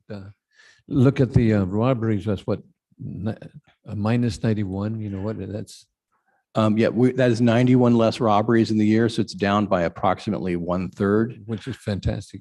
I mean, with robberies, well, we don't want any more than that, but right. But one is too many. But in any one case, is too many. Right. This is an improvement, but some do bear a little bit of clarification. If you look at the homicide rate between 2020 and 2021, 8 was in the year 2020, kind of at the onset of the pandemic when there was very little activity outside, people were staying home. 2021 is more of what we would call a reversion to the mean, that these are numbers that are typically what we would experience in pre-pandemic years. And Councilman Perello, you wanted to ask a question, and then I see you, and then Teron. If I'm butting into your presentation, I don't want to. No, okay, please. all right, here goes. I appreciate this. This is fantastic. This is really great. But not too long ago, the city took a vote to have itself called a safe city. And we still have the homicides and the rape. And this question is based on that. How many arrests have been made in those situations? I Rape and believe the homicide. off the top of my head for 2021, we were at, I believe it was 6 or 7 arrests on 2021 homicides. But one thing I do need to point out is that sometimes homicides may occur in year 1, but the arrest might not be made till year 2 or 3. They usually take more time. But my point is that the numbers that you see for 2021 are generally approaching what the average was in previous years for a city this size. And I know that a lot of people will go look at them this, but it's the average. And there's homicides in every city in this country. So thank you very much. Thank you for answering my question. And last question on crimes is that for 2020, the biggest driver of crime for Oxnard was actually motor vehicle theft. And you can see the numbers difference between 2020 and 21 is that we have actually over 300 less stolen autos in our city this year. And there's some reasons behind that. One being that our detectives are actually, our property crimes detectives are actually deploying out into the field during the week to focus on this issue. And I believe that has been a significant contributor to that reduction. So we've been. And Chief, Councilman Turan has a question. Yes. And then Yes. before we continue, Councilman Lopez. Thank you, Mayor. I have just a couple of quick questions regarding this particular slide. The first one I'll take is regarding arson. I know the circle kind of blocks it a little bit, but it seems that there was a marked increase in arson incidents between 2020 and 2021. I'm just wondering, do we have a sense for, are those incidents, are those arrests? And if so, like, is it that there was an individual or individuals who were responsible for the majority of that increase? Correct. It's a good point. So the starting point with arson is that there are not a lot of them. So any numerical change will have a kind of a more profound increase or impact on the percentage. What I will say for the previous year is that, well, actually for 2021, is that there were at least 2 instances where we had serial arsonists that were going around lighting dumpster fires. I think one of them was good for about a dozen or more arsons, including trying to burn down the rescue mission, not the rescue mission, I'm sorry, the homeless shelter, unsuccessfully, obviously, but this does kind of skew the rate when you have one person or 2 people that do that. Thank you. You think it was 12, but it was really 1. It was, I'm sorry. You think it was 12 individuals, but it was 1 individual that was causing all those. Actually, correct. We did arrest 2 individuals during last year we linked them to numerous arsons. So between the 2 of them, I believe it was over 2 dozen. Councilman Lopez, before we Mayor? continue, no? Mayor, oh, thank you. I had one last question, Mayor. I'm sorry. Okay. Thank you. Mhm. In regards to violent crimes, this is more of a general statement or question for you, Chief. Is it accurate to state that an individual is more likely to be victimized in a violent crime by someone they know versus a stranger? Nationally, that is true. Most victims of violent crime have some form of relationship. There are various tiers of relationship based that can be anywhere from a spouse or domestic partner all the way down to an acquaintance. So yes. Thank you. Thank you, Chief. Moving on, just overall, this is where we are in terms of crime trends. I've been asked this question a number of times, where we stand, and this is a 32-year picture of the city of Oxnard's reported UCR crimes. We are actually at the 2nd lowest level in reported crime during that 32-year period. So the year prior to that was lower was 2011, and there were about 400 less reported crimes. So it's definitely been, we are definitely having these, you can see by the chart, we do have some up and down trends over years. It's kind of cyclical. And so right now we are at our 2nd lowest. Now, another question that has come up, and I mentioned this at every update that I give to council, is traffic, because traffic is a significant public safety matter that we need to take very seriously in this city. To give you an idea of where we are in terms of fatalities, I've mentioned this previously, that we typically have about as many traffic fatalities each year as we do homicides. And so you can see the numbers here that we've had 14 just in last year. Again, 2020 being an exception because so many people had stayed home. But we also do notice that with things opening up again, that people are still tending to drive fast. They're driving very fast, and I'll speak to that in a moment. Of our 2021 fatal collisions, you can see that bicycles and pedestrians nearly made up half of the picture. And we've obviously, when these happen, we notify council as to what happens, but these are significant issues that we need to be concerned about.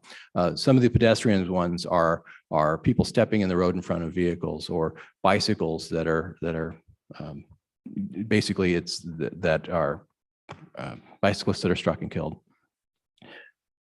I showed the rankings last year, last update, I had the 2018 statistics from the Office of Traffic Safety. And this agency actually has a category of cities whose population is between 100,000 and 249, 999. And there are 59 cities in the state of California that fall in that bracket. Now, your ranking is in terms of the criteria that you see on the left, such as fatal and injury. Now, you don't want to be number one. And so where we look at this, Oxnard ranks fourth. It previously, at my last report to council, it ranked second. So there's been some improvement there, but alcohol involved traffic collisions Oxnard is number 1 out of 59.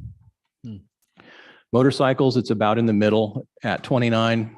Pedestrians and bicyclists, both 19 out of 59 for each of those cases. So you can see the traffic is a significant public safety issue, and we need to do everything we can to address them. And so taking this to the next slide, the priority for our department, the direction that our officers and staff have been given is that we need to focus on what we refer to often as the 3 Ds: dangerous, distracted, and DUI drivers. Those are the points of emphasis that take priority over all other traffic enforcement. So we do get a prevailing trend of the other complaints, particularly related to speeders. And again, that goes back to dangerous driving, loud vehicles. Now, I'll speak to that in a moment. That's about as hot of a topic as fireworks is starting in about 2 months. School zone safety is another thing that we have to take very, very seriously. So they ask, what do you do? What is the police department doing about this? And so you look at, we wrote actually over 3,000 speeding tickets last year. That's actually quite a bit.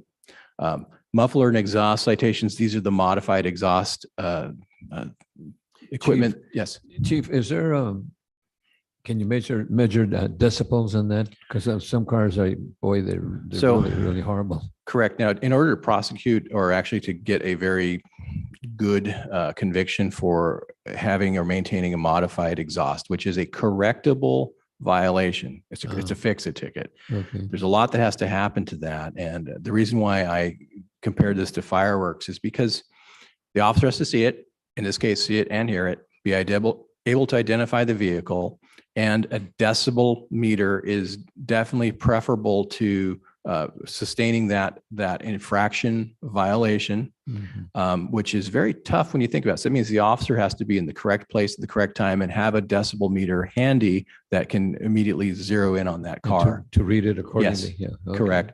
Difficult to enforce. However, they do enforce these, especially when, and I'll get to this in a moment, when we're dealing with the racers and the gatherings that we have. This is something that we typically come in very well equipped for, and we do write a lot of those tickets in those particular events.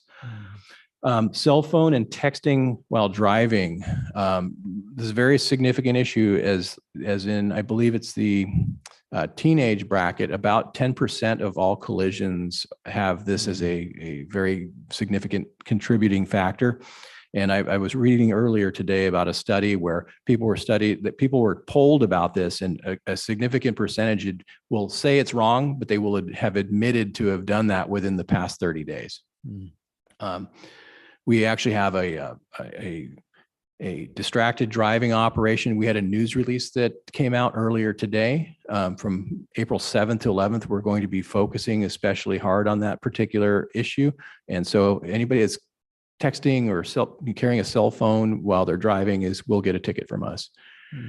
DUIs, I'm sorry, I didn't want to skip over school zones. School zones are important. So what we do is we partner with the Oxnard School District, especially, as well as the Traffic Operations Engineering Office here in the city. And we do assessments every year for school zones. And we do a lot of outreach to the schools to make sure that we are informing parents about what to do and what not to do when they drop their kids off. And I'll say this now, I'm hoping that in someday we can expand our presence at these schools, but it is very tough to do. It is something that we keep our school resource officers on during the course of their day at the beginning and the end of the day. That they've been asked to spend time at the schools as well as our traffic officers. Chief? Yes. Councilman Perello has a question. Answer question. Number one, a little bit earlier, you mentioned the pedestrians being killed, being hit. I totally agree with the demand that came up. Certain areas of the city, there will be people that are either inebriated or not there walking in front of the cars. And the second is with the noise, bikes in the area that I live, motorcycles are the biggest issue. Yes. And I appreciate, thank you, Mayor. As a matter of fact, Councilman, I'm sorry, you're blinking. Oh, I'll wait at the end. Okay, Thank then you. Turan, go ahead. Were you going to answer Councilor Perillo? Did you have a question, Councilor Perillo? My apologies. Okay. Answer. Okay, thank you. Councilman Turan. Thank you, Mayor. Regarding, thank you for the update on the muffler noise and the speeding and the street racing. It's in District 2, at least, I get regular inquiries and complaints about what is the city or the police department doing about the issue with the noise from mufflers. And being, I am an automotive enthusiast myself. I enjoy cars and design, and especially the engineering behind them. I like a car that sounds very nice, but for me, something that has a straight pipe with no catalytic converter, no mufflers, it just, in my opinion, obnoxious as far as the sound goes. And thank you for sharing with the public what the challenges are for finding and citing somebody for that, as well as the fact that it's a fix-it ticket where they could unbolt the exhaust, put an exhaust on, have it checked, pay the $10 and go on their way and possibly change it back out that following weekend. Regarding the DUI portion, and I know you're going to get to it on this after the school zone part, but in the previous slide, you had mentioned about alcohol as a factor. And I had mentioned earlier during the council comments about April being Alcohol Awareness Month. And I just want to share that with this discussion here, alcohol is absolutely an important factor for people to contribute, especially when it comes to unintentional injuries and deaths.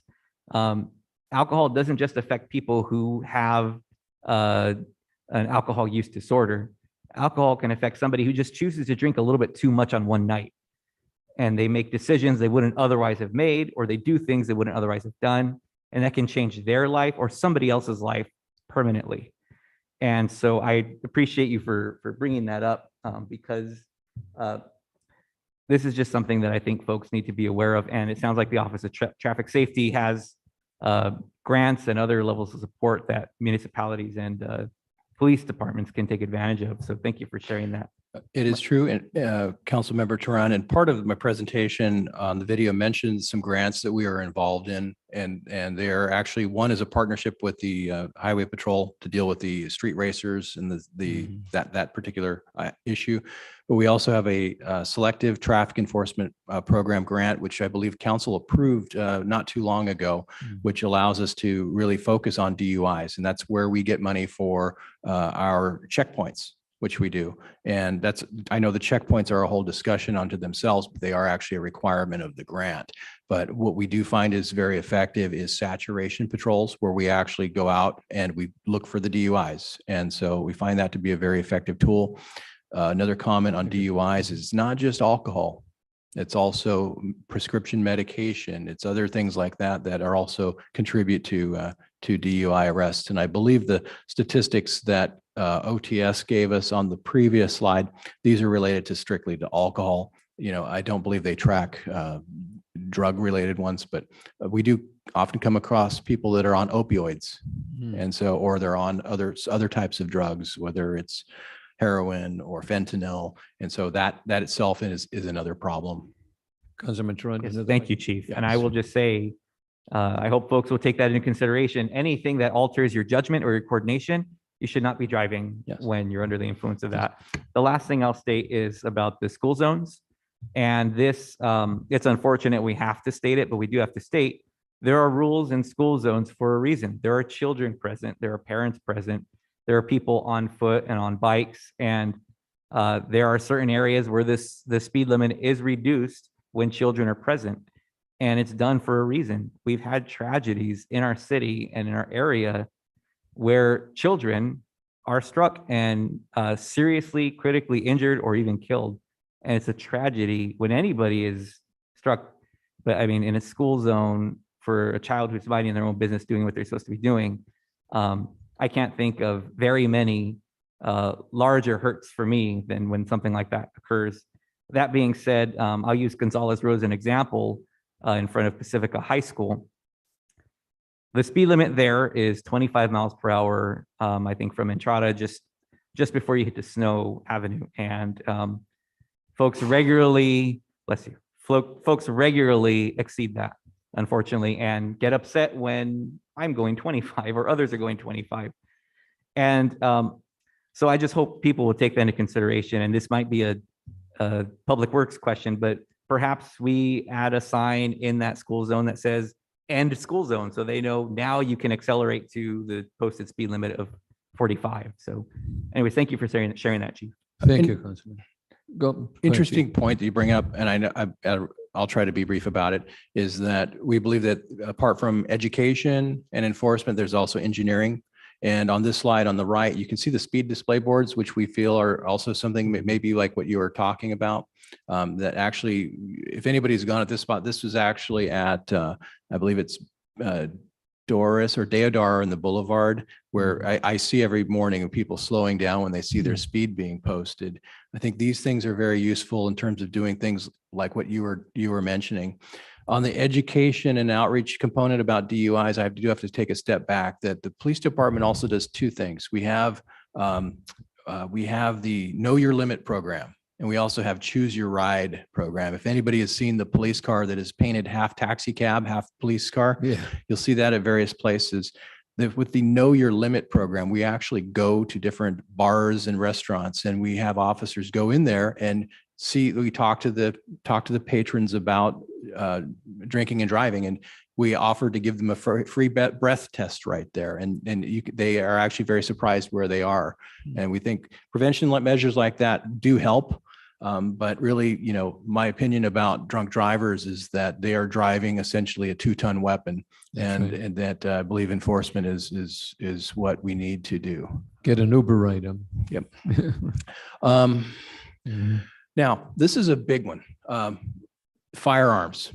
I think that if you see the news releases that we are turning out every day, we made a decision years ago to be as transparent as we can with our arrests as such as this. And this has become a daily thing for our department. And our officers in the special enforcement unit do a fantastic job going out here looking for those persons that are likely to commit violence that we know are in possession of weapons.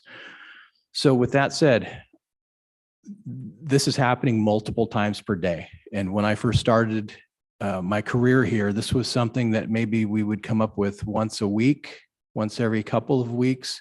Now this is every day, and especially because of the prevalence of what are known as ghost guns. What you see here, 4 out of 5 of these guns are ghost guns. These were all taken off of people within the past 3 weeks. You can see, for those of you who are not familiar with what a ghost gun is, it is a prefabricated box of gun parts that can be assembled, and with 1 or 2 drilling operations, it can become a fully functional firearm. These are based on a Glock design. They're part plastic. They're a polymer plastic plus steel, and they don't have serial numbers on them. So that means anybody can pretty much order these if they know where to go. And they purchase a ghost gun, they put it together, they do a couple of drill maneuvers, and it is actually a firearm. So we are seeing these with disturbing prevalence. The picture you see on the lower right, that is actually a 50-round magazine that goes into a pistol, in this case, a ghost gun. And it holds about 50 rounds. I think after I recorded the video for this presentation, we came across something a day or 2 later where one of these was converted to a fully automatic weapon. In other words, like a pistol machine gun. So very dangerous, very concerning, but it's not an Oxnard problem. This is a national issue with the proliferation of firearms. This is an example of our watch commander's log from March 18th, where we had, during the course of the evening, we note our most significant events of the evening. Well, the majority of them are firearm arrests. I talked to a chief at a nearby city the next day, and in their city's log, 2 out of 2 entries also involve firearms. So it's not just an Oxnard thing. But looking at this log, you also see that there is a non-fatal overdose. This has become also another instance of increasing prevalence. And here, if you look at the right, you see the number of drug overdose deaths in the United States. And when Chief Whitney first was chief, that number was actually around 64. And each year it's crept up. By 2019, it was at 68,000. Last year was over 100,000 deaths in this country due to drug overdoses. And Chief, I understand fentanyl is a big one right now. Correct. Fentanyl is actually one of the biggest contributors. Opioids such as heroin and fentanyl, those types of drugs are probably the main contributors to the deaths in this country. And my understanding, if you live in a wealthy community, a poor community, whatever, the fentanyl's there, you know. Yes, and This this is unfortunate. Yeah. It's available, it's cheap, and it's something that it crosses all socioeconomic boundaries. So to give you an idea, we just see here how last year, in 2020, we responded to 226 overdose. 52 of them turned out to be fatal. Last year, 248 overdose calls, 82 fatals. And that's, when you look at that, and I mentioned in the last council update, this topic, if you were to take the sum total of homicides and traffic collisions, you would not nearly approximate the number of people that are dying because of these overdoses. So due to law changes, we're not able to arrest people for overdosing. There are different laws that apply that do not allow us to have any kind of enforcement, but we go to these calls for the purpose of possibly being the first unit on scene or the first responder on scene. And our officers are now carrying Narcan, which they're using. As you can see at the bottom, our applications of Narcan has actually gone up. Now, Narcan is an opioid receptor blocking medication. It's administered intranasally with a kind of a squirt bottle. And you can see just this year, as of March 15th, we've already administered 14 doses of Narcan to overdose patients. And Chief, when I was with the county, the county was actually giving out Narcan to families that had individuals that use narcotics and so forth. Yes, absolutely.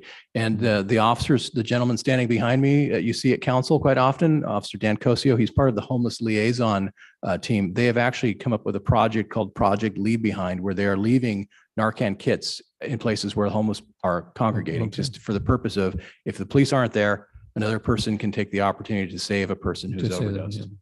It's unfortunate, but that, we need to do that. Yeah. Yes. Very quickly, with time being considered here, is that 9/11 emergency response times, we'd set a metric, and it's a well-established metric to respond to the highest priority emergency calls under 5 minutes. This is what Oxnard's response time is currently standing for our highest priority response category, which we call P1 plus. These are shootings, stabbings. These are things that are in progress. We are actually meeting that metric at this point. It's when you start getting to the lower priority calls, loud music, parking issues, that's where our response times are higher. But these are the most urgent of calls that we attempt to get to under 5 minutes. And very quickly, staffing. I've mentioned this since I've been the chief, and even before that, staffing has been a significant issue in not just Oxnard, but in law enforcement in general. The application numbers are not what they used to be. The candidates are, they're a lot of times not meeting the standards for being hired, and our attrition rate at the academy has also been particularly tough. Add that with an academy class that was canceled during the pandemic, and so we found ourselves with a very high vacancy rate in our department. Chief, the officers that were sworn in today, is that going to add to? Correct. That reduces our vacancies by 8, which is a good number. The adjusted number for this slide is actually, as of today, we are at 15 vacancies. Great. Now, I've seen us as high as 31 in previous years. We're at 15 now. Out of our 238 officer positions that we are authorized, But when you take those vacancies and you figure in those that are actually injured on duty or on light duty, there's another 21 right there. So sooner as you go down that number, these other ones that are in academies, they are not actually out on their own. So they're not really counting towards the staff, the first responder staffing yet at that point. So you find yourself very quickly having patrol shifts that are difficult to staff. And as such, we have detectives, we have traffic officers, we have special enforcement unit officers. We have all these officers that are working patrol shifts periodically now to help hold the line for us. So when you hear the complaints about PD not being there or whatever, it's on a busy night on priority calls that might be considered to be loud music calls, the response can be extended. So with that, those take priority over putting resources into the neighborhood policing team. We are holding the line with that neighborhood policing team, but we have to realize that when it comes to priorities, the 9/11 calls come first. Right. And just real quick, these are some officers that have been sworn in over recent months or are going through the process. Just some upcoming events. I won't go line by line on these, but I mentioned some of the autism acceptance events going through. I will be at the one at Thursday. I'll be at the one at Sunday and some other ones here, TBD. But I hope to see members of our community there. We are having a promotional ceremony on April 19th. We were going to do a little catch up on some promotions for people that we've promoted in the past year. We want to give them their certificates, and we also want to give out the service pins that you see off to the right of that. I mentioned the employee recognition ceremony, the Officer of the Year event, and with a very bittersweet announcement, I think it actually is well known that Assistant Chief Eric Sonsegaard's last day is April 21st. We will miss him. I will miss him. I've worked with him pretty much side by side for the past 26 years, and I could not ask for a better partner. We'll be saying farewell to him on that day at 11:30 a.m. Then on May 11th, we're returning to the police memorial ceremony during Police Week, and this is something that we have not done since 2019. So we're looking forward to getting back out there again. And Sergeant Aaron mentioned this earlier, the scholarship. If you go to our Facebook page, you can actually see the top 3 finalists. And in closing, just bringing this to an end, more photos of our officers at work doing things to engage the community in a variety of means. Our mounted unit, I'll talk about that at a future update. Just don't have the time this evening, but great work doesn't happen by accident. And as I close this up, I just want to remind everybody that's watching this tonight that we are hiring. We are accepting applications on a rolling basis, and we really need to close that vacancy gap and get some good people hired. We are looking for local talent as especially valued by us because we believe that they understand the community that they serve. So with that, that is a conclusion of my report. If there are any other questions or comments, I'll be available. Thank you, Chief. Going back to the fentanyl, I think that we need to start a program to start educating our families and our children and about the fentanyl. It's throughout the United States, and it's really, really a horrible drug. That we need to educate our people, educate our kids, and it's something that we need to do. But thank you anyway for excellent presentation. Thank you, Council, for the support, and thank you for the questions. Councilmember Perrella. Thank you, Chief. With your mentioning of the hiring, can you just share with the public, because a lot of people may think you need a bachelor's of science, a bachelor's of arts. Can you tell them what the educational background is required to apply for a job in the Oxnard Police Department? So the basic requirements for a California police officer position to be a sworn officer is a high school diploma or a GED, a driver's license, and I believe 21 years of age or older at the time of appointment.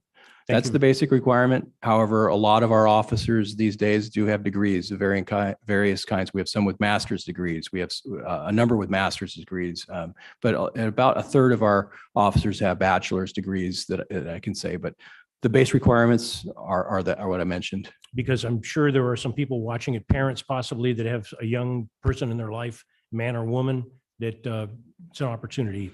Yes. Thank you. If they know somebody, please pass it on. we're always looking for good people. Thank you, Chief. And we do have a public speaker, Alice Parcell, on this item. Alice, Alicia.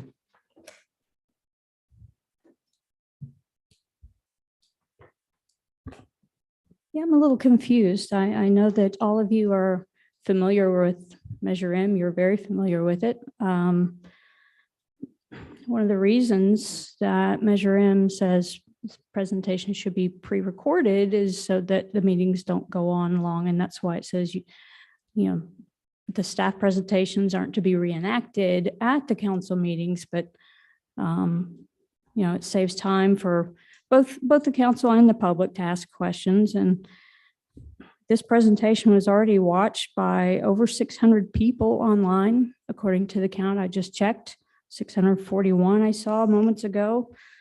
But we just spent 30 minutes reenacting the online presentation, well over 30 minutes. So I don't understand why. I did pass a note to the city manager, and he decided not to say anything. I don't understand that, but all of you are familiar with it. I don't know why nobody said we shouldn't be reenacting the entire presentation. So I don't know. I maybe you don't care what the public voted for. So I'm just kind of confused. I've got no problem if there are specific questions about things that were in the presentation, put that slide up while you talk about your questions about that or whatever. But this was a full reenactment, which is just kind of thumbing your nose at what the voters voted for. Thank you. Thank you for sharing. So let me just make a statement because I stated it at the beginning. So I apologize for the confusion, but this is actually because we care about informing the public. Most of these videos, nobody watches. This one had one of the highest watch rates, and I guarantee you, half of them are staff. Guarantee it. Public safety is the most important thing we do as a municipal government. It's not the only important thing we do, but it's one of the most important things we do. So it's important to me that we have this discussion before the council tonight, and the police chief doesn't just stand there. And these images are important. And frankly, it's the same with the homeless issue. The homeless issue that's coming up next, that's the #1 social problem / crisis on the entire west coast of this country. So it's important to have an actual presentation because very few people actually watch the videos. So I requested these specifically. So if anyone should get arrested for it, should be me. Thank you for sharing. Councilman Tron. Thank you, Mayor. Let's see. Let me go back to my notes here. My apologies. Well, I will just say quickly, congratulations to the chief on the high view count. There was a number of things that were very important updates in that, and I'm glad that 600 members of the public were able to see. Those who are watching tonight who didn't get to see it or who may not, who may be watching on TV because they don't have regular access to computer or internet or smartphone. I appreciate the revisiting of the information so that the folks watching now could get the information and have it in order to make informed decisions and come from an informed place. I note that the previous items we had like 20 viewers each, more or less, and 7 of them are up here. So it's unfortunate that the previous items, the public was cheated out of being able to see that, but we're on this item now. The last thing I'll say, I made notes about the firearms slide you had, and thank you for bringing that up because I did not know anything about ghost guns or P80s or anything. I inquired of an acquaintance who is fairly well acquainted with firearms, and he stated that he is very anti ghost guns and the concept of them. And he pointed out to me that people who are legally prohibited from purchasing firearms in the state of California, they can either do this themselves or have someone do it for them of purchasing these prefabricated frames for a firearm in the different parts. And then they now have access to a firearm that not only was purchased outside of the usual means that someone would use to purchase a firearm in California, but it's now an unregistered firearm and is essentially throwaway if they needed to discard it in in flight from somebody or something along those lines. And so the more I learned about them, the more troubling they were to me. So thank you for bringing that up. And the last thing I'll say is, or as a question, for overdoses from opioids, the numbers are staggering, as you had mentioned, and continue to climb. We don't need a hard number, but would you say that many of our officers are trained in naloxone administration? Yes, yes, almost all of them are. Great, thank you very much. Thank you, Councilman Pro. Lopez, I think you're next. Thank you, Mayor. And the city manager stated some of my comments. I wanted to thank you, Chief, for the presentation. Very valuable information for our entire city. And I do commend you and your staff and the department for all the work that you're doing, but especially the engagement that you have throughout the community. And it was only visible through a few pictures that you shared, but I do follow the department's page on social media, and I see a strong effort in really helping to educate and inform our community and our residents on the police department, what you're doing, how to protect, families on a variety of issues that I think are very important. So thank you for spending the time tonight to give this presentation live when we have hopefully more people watching. And however you got those 600 and plus views on the presentation, it is evident of the work that you and the police department as a whole are doing in our community. Thank you. Thank you. Councilman Perillo. Number one, I'd just like to remind everyone, Measure M is still not resolved. The people did speak, but the item is still not resolved. And number two, can you inform us what happens to the guns that are picked up? So I will start with that question. As far as the guns that are picked up, they are placed into evidence for if it's a criminal arrest. That case, when adjudicated, there's a period of time. If it's a stolen gun and we can return it to its owner through the proper channels, we'll do that. Unclaimed guns, they are actually systematically destroyed.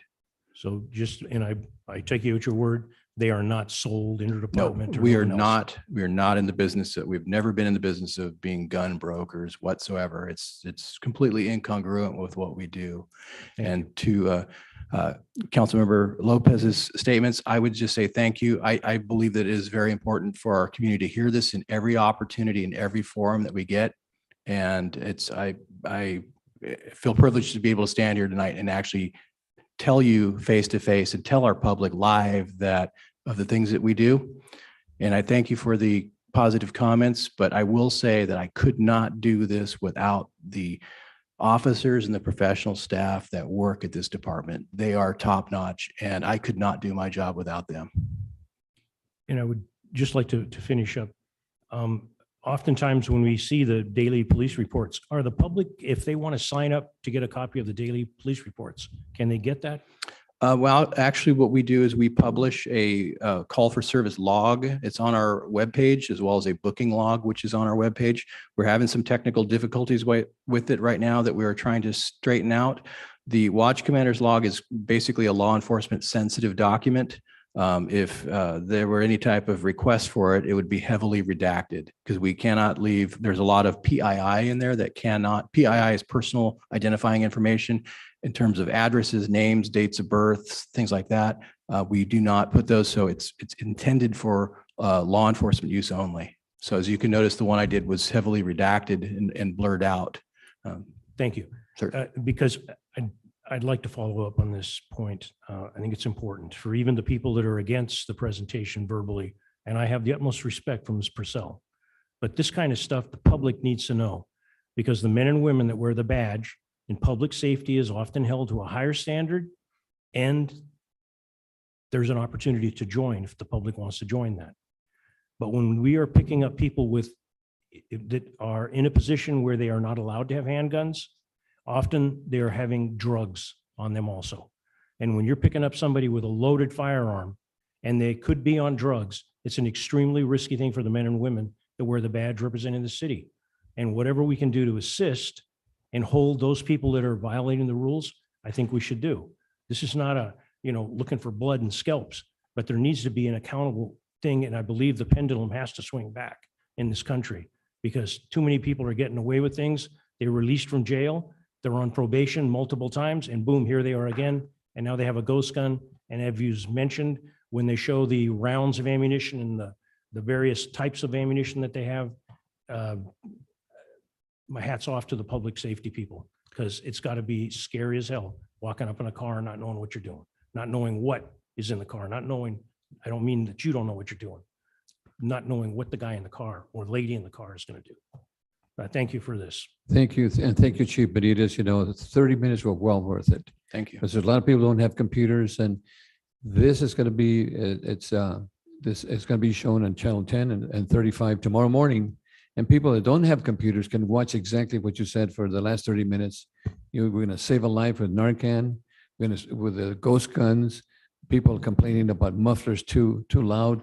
They have an opportunity now to watch that on TV, which is really important. So thank you and thank your staff for the excellent work that they do for the community. Thank you so much, Chief. Thank you.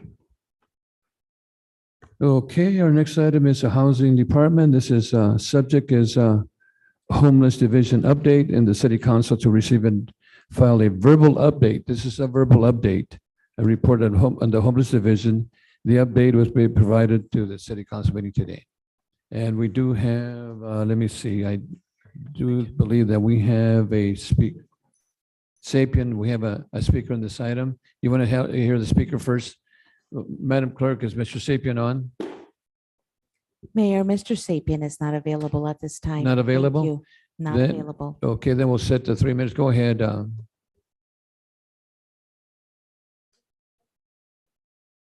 ahead and start your presentation. Mhm. We're preparing to pull up the PowerPoint. Mhm. While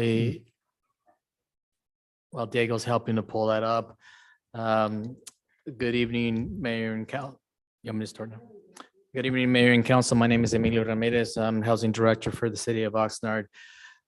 We are before you to present or to offer an update on the 5 years of homeless activity or homeless services that the city has been engaged in. This is before you at the request of the City Council to provide this update.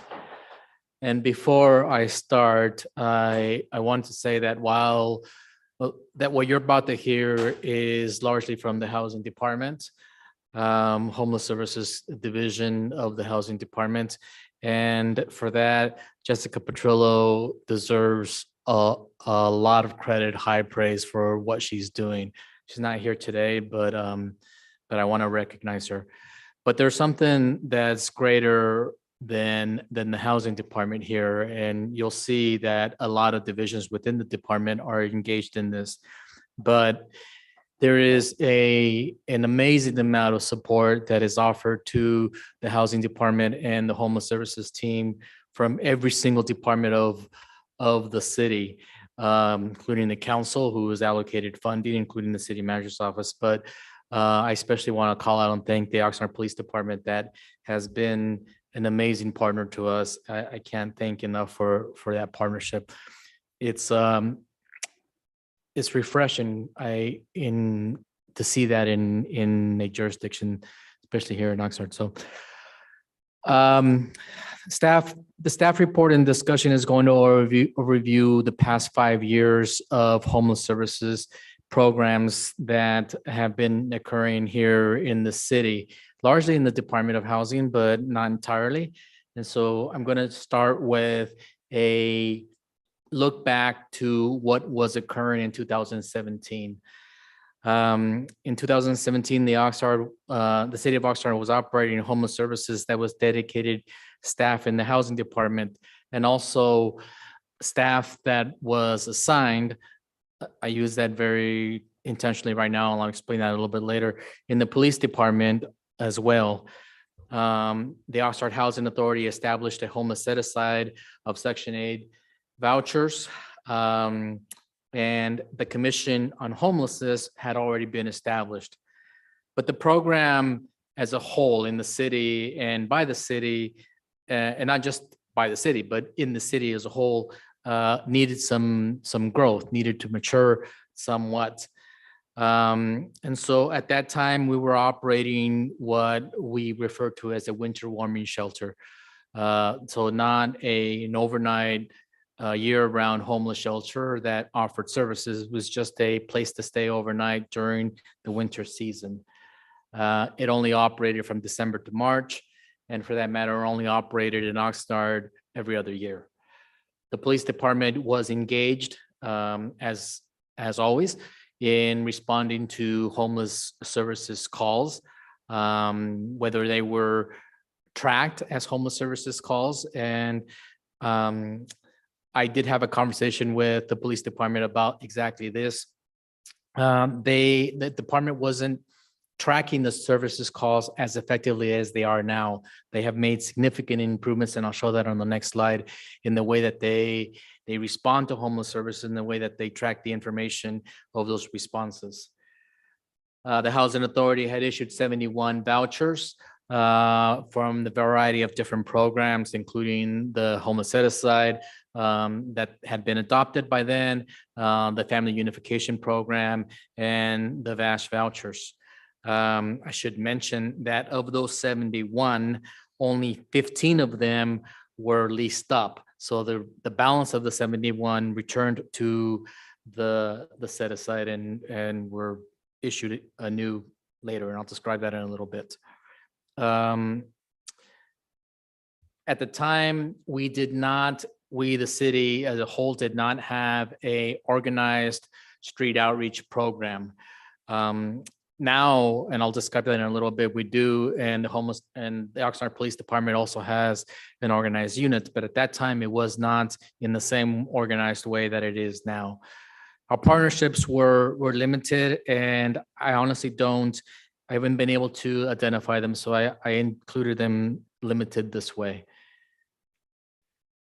In 2022, there has been some growth, and number one, the shelter transitioned from that winter warming shelter to a year-round navigation center, where we're offering supportive services, case management, offering services for employment and housing, and it doesn't shut down. It's open always. We do partner with a variety of other shelters in town, not all of which we own or operate, but some of which we subsidize, and all of which we partner with our shelter that Mercy House operates and we contract with, and that our street outreach program, which I'll talk about in a little bit, also works with. The police department is now tracking in a more complete way the response for service that have specifically to do with homeless services. You can see the number went dramatically up from around 2,200 to around 8,300 in 2019. And from my understanding and discussion with the police department statistician, I hope that's right, she tells me that she thinks it was higher than that in 2017, but they simply weren't tracking it in that way. So we saw an increase in the first year from 8,300 to 9,400, and then it decreased back down to 7,600. The second graph there shows a trend line. Again, this came from the statistician at the Oxnard Police Department, and that trend line is in decline mode, obviously an up and down. That up and down happens to, maybe coincidentally or maybe not, track the level of the economy and the business cycle of the economy. The Housing Authority has increased its issuance of vouchers to 344 to the homeless participants, including VASH, which is a VA program for homeless veterans, family unification program, the emergency housing voucher programs, which is specifically for chronically homeless persons, and Mainstream, which is a program that is targeted for homeless persons that are disabled or exiting from an institution. We do have new allocation from for mainstream vouchers, new allocations of emergency housing vouchers, new allocation of vouchers that we are actively working to issue. Both the Oxnard Police Department and the Housing Department have now engaged an active street outreach team. They're from the two separate departments. The homeless liaison unit is now a complete unit in the Oxnard Police Department. And the Salvation Army street outreach team is now a complete team. Despite that they're from the two different departments, they work very well together. They meet weekly. They organize their response. They organize when they're going to go to, say, an encampment. They call each other when they need each other, and very, very proud of what they're doing together. Our partnerships have increased largely as a result of a need. Also, I think as a result of just the general growth that you're seeing between 2017 and 2022. Number one, and like I said before, every single department of the city of Oxnard, every single one, that is not an exaggeration, including as little as, maybe not little, but as little as the library system, whether they know it or don't know it. Emilio, I think that statement is really, really important, that all the departments are working on this issue. It really is, sir. Thank you. We need to advertise that more, Mr. City Manager, because we're a big partnership, and that's really, really important that the community understand that.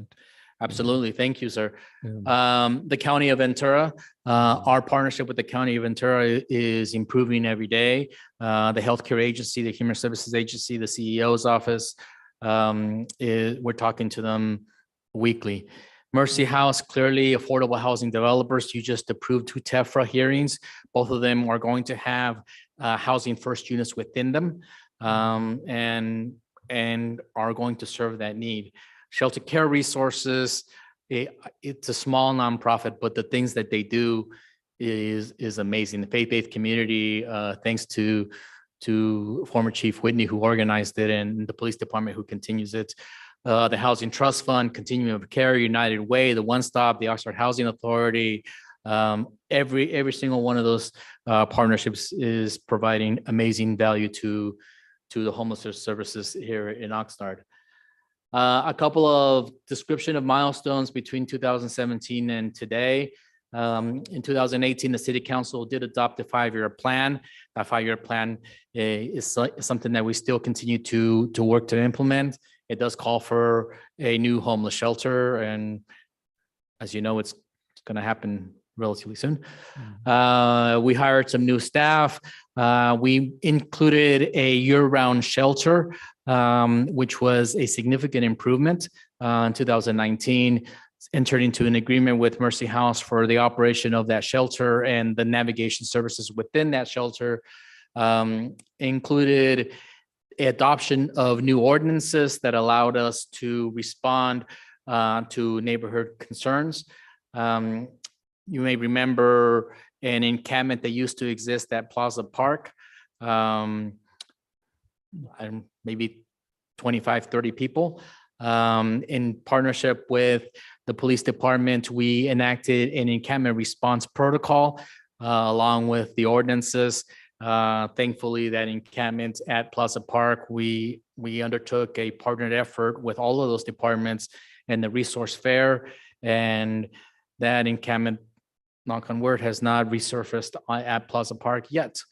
So that's thanks to everybody. Police department and housing department organized an outreach effort. City Council did approve the new Homeless Solution Center in 2021. I'll report this in a little bit, but thankfully we are going to break ground on that in a couple months. We hired Jessica Petrillo, and really an amazing person, and what I refer to as a homeless services professional, as opposed to someone, i.e. me, who has a desire to serve homelessness or has a desire or a willingness to serve it. But she is in her life been trained as a professional, and she's been doing that her entire career. We coordinated a response at the encampment at the slag pile, commonly referred to as a slag pile.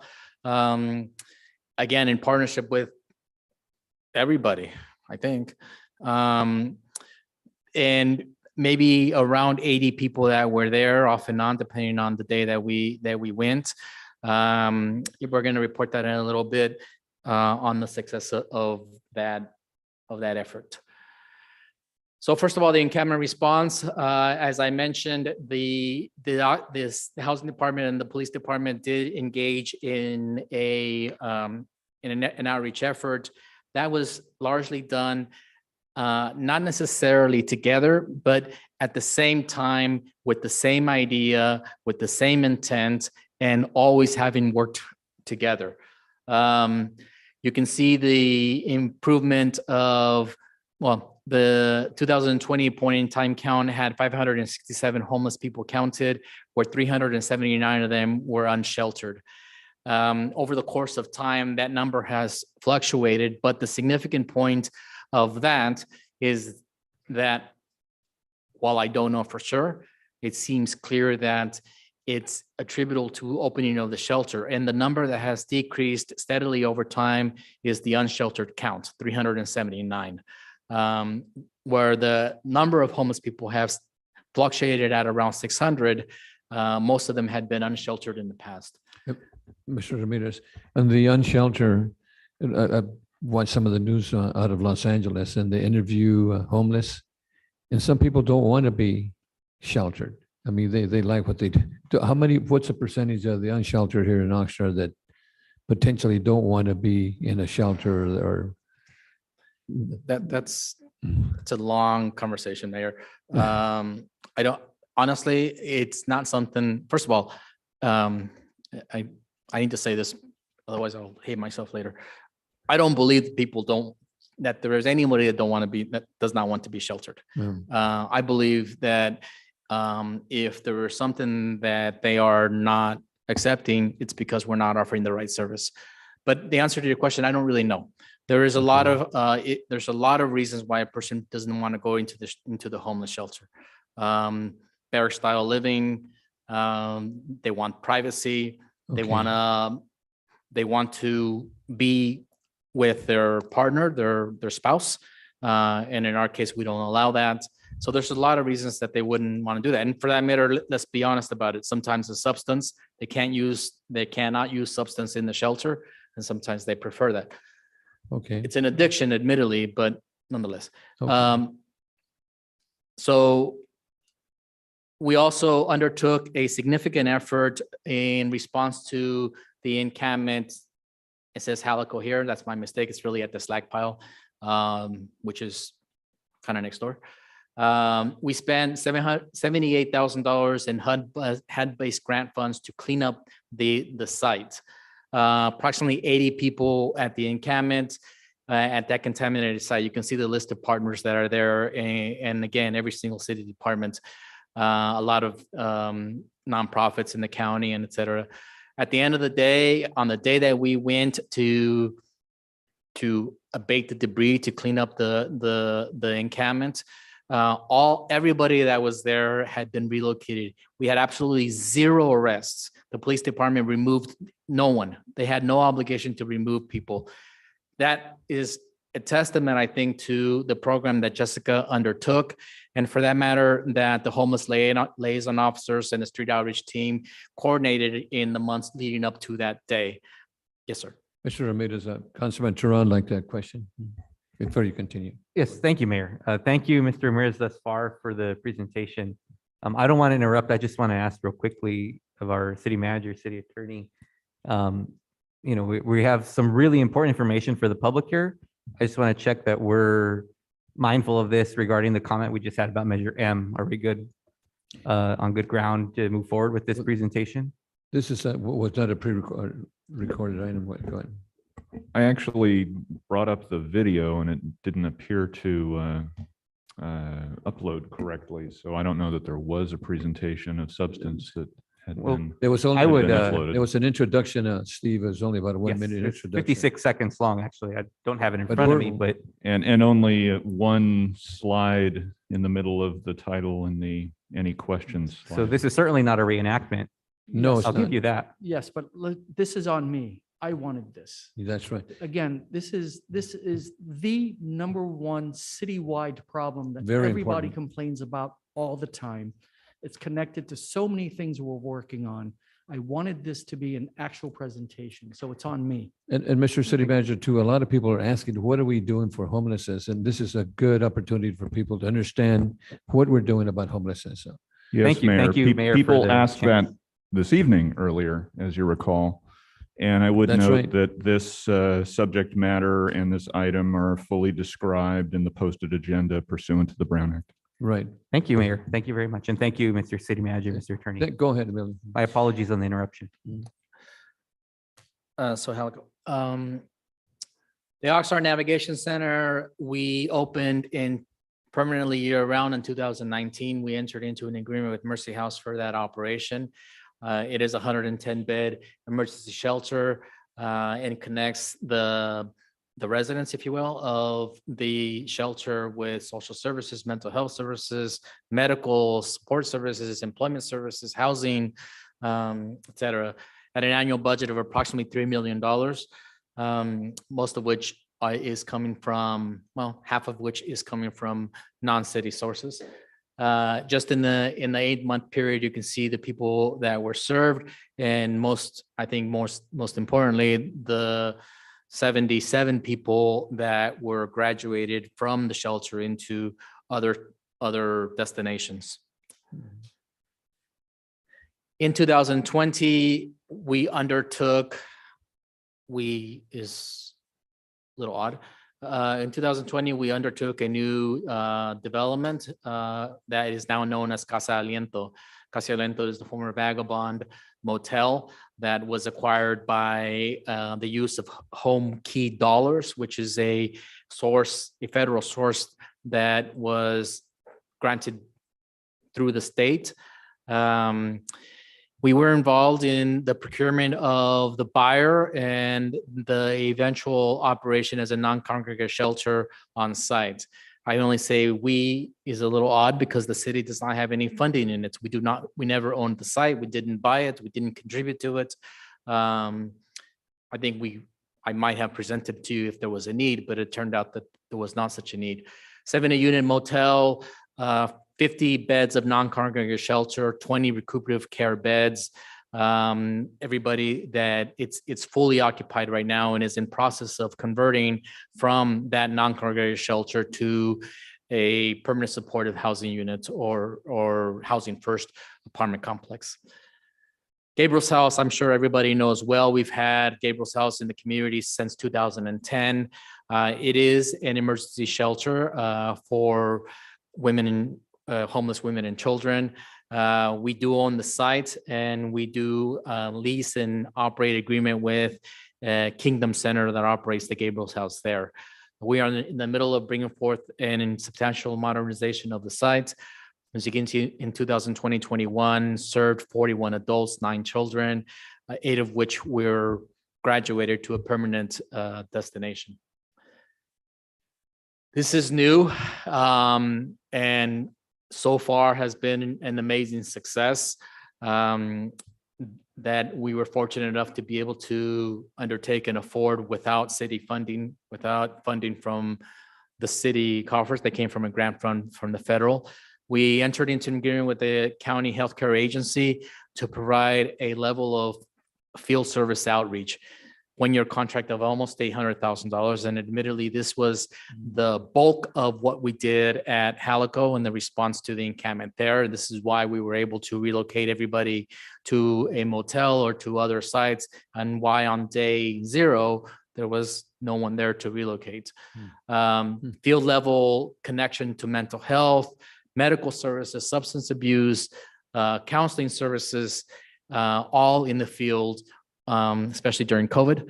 Also a transition to interim shelter at a motel, which is where the majority of the people that were at the slag pile are are transitioned to.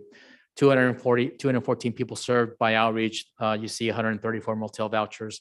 All of this coming at a time when we needed to respond to the Slag Powell encampment. We are navigating the people in via the healthcare agency to the emergency housing vouchers and mainstream vouchers that were allocated to the housing authority as a response to homeless services from HUD. We enacted again, I already mentioned, enacted the street outreach team. We contracted with Salvation Army, their statewide response effort with a focus in downtown, the annual budget of $184,000. You can see the encounters in a 1 month scenario. It's 147 encounters in 1 month, 100 hygiene packets, homeless certifications is a little bit of a bureaucratic function that we have to undertake in order to accomplish housing, shelter referrals, including the one that you're gonna see in video in a little bit. The Homeless Solution Center is about to be a significant success. You can, as you know, We have one question from. Excuse me, Mr. Ramirez. You mentioned a little bit of a bump. Can you explain that? Little bit of a bump? A little bit of a bump that we have to do to get the homeless shelter. You got down to the, oops. The certificate. Oh. What is that? What does that mean? If I said bump, that was a mistake. I meant bureaucracy. It's a piece Well, of I mean, that's bureaucracy just that we need to do. Okay. But what does it mean? What it means is that in order for a person to be eligible for, say, an emergency housing voucher is a type of a Section 8 voucher that was issued to the housing authority from HUD. And so that emergency housing voucher is required to go to a person that is chronically homeless. You have to be homeless in order to get it. And in order to get it, you have to be certified as homeless. So there's a protocol for that. Yep. Okay. Thank you. Mhm. The Homeless Solution Center, the council thankfully approved it last year, and we are making significant strides. I want to take a quick minute to recognize a member of my staff. Her name is Elsa Brown, that is going through this with a significant headache. She's about to succeed on assembling $36 million of financing. You'll see that on May 17th. Of that $36 million, $1.5 million in former successor agencies, former redevelopment money that we contributed to it, plus land valued at around $840,000 and 55 project-based vouchers. We're expecting to break ground this June. We have to break ground this June because the financing was approved in December. And we expect that we will be complete and have a C of O in December 2023. Again, in partnership with Community Development Partners, Mercy House, the County of Ventura, and the Ventura Housing Trust Fund. So this is also a new program that we dreamt up. We, as you may know, oftentimes a person needs some help to enter into a new housing unit, whether or not they can afford it on their own or has, say, an emergency housing voucher. There oftentimes is a need to provide some landlord liaison. And so we are about to enter into an agreement with United Way, coming to council on the 16th. And that agreement would be for $200,000 using federal funding in order to help us with that landlord liaison. It's a program they call Forward Home. And we are going to launch it here in a couple of months, assuming that the council approves that item later this month. We expect to have, we expect to assist approximately 40 homeless persons to get what we call document ready. Again, another one of those bureaucratic terms. In other words, get your file complete so you can have your documents in shape for the use of mainstream and emergency housing vouchers. I'm going to ask Diego to launch a video. This is a testimonial from a person that is actively in our shelter on K Street. I anticipate some of you And some of the people in the audience and the police department will recognize Margaret and see the long-term history that she's had in town.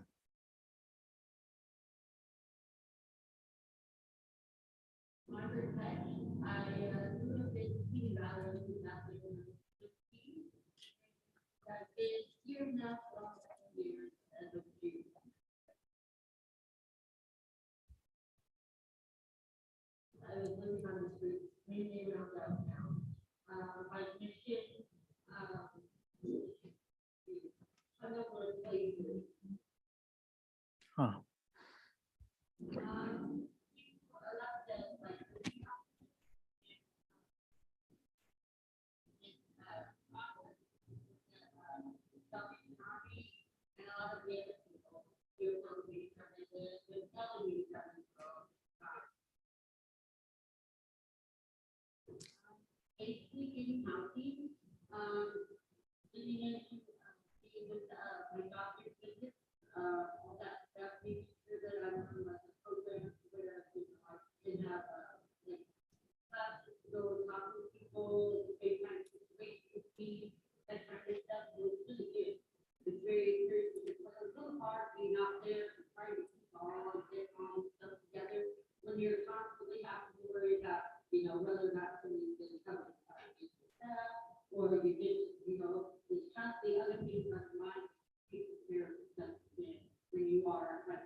Can you pause it? So I'm sorry, well, we can keep going, but it's choppy. I'm sorry for that. Let me just share the final piece of her message and a couple of things that we missed. Number one, I know that if the HLOs were here at the podium now, they would say that they recognize Margaret, that they had a lot of encounters with Margaret. And one of the things that she said was that it was the HLOs and the street outreach team that eventually, finally convinced her through a relationship build of trust to go to the shelter. It was through the HLOs and the street outreach partnership that she was able to be at a point that she's recording this video. Yes, it took a long time for her to accept going to the shelter, but she's finally there. And that happened because of that partnership with the police department and street outreach team. Now she's at the shelter and we are actively working on her long-term placement plan.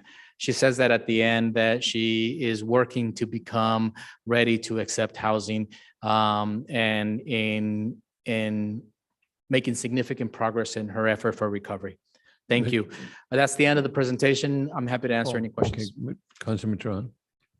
Thank you, Mayor. Thank you, Mr. Ramirez. I really appreciate it. I was just going to comment real quickly for the benefit of the public. I believe HLO is mentioned by you earlier in the presentation than Chief Benitez earlier. It's a homeless liaison officer, correct?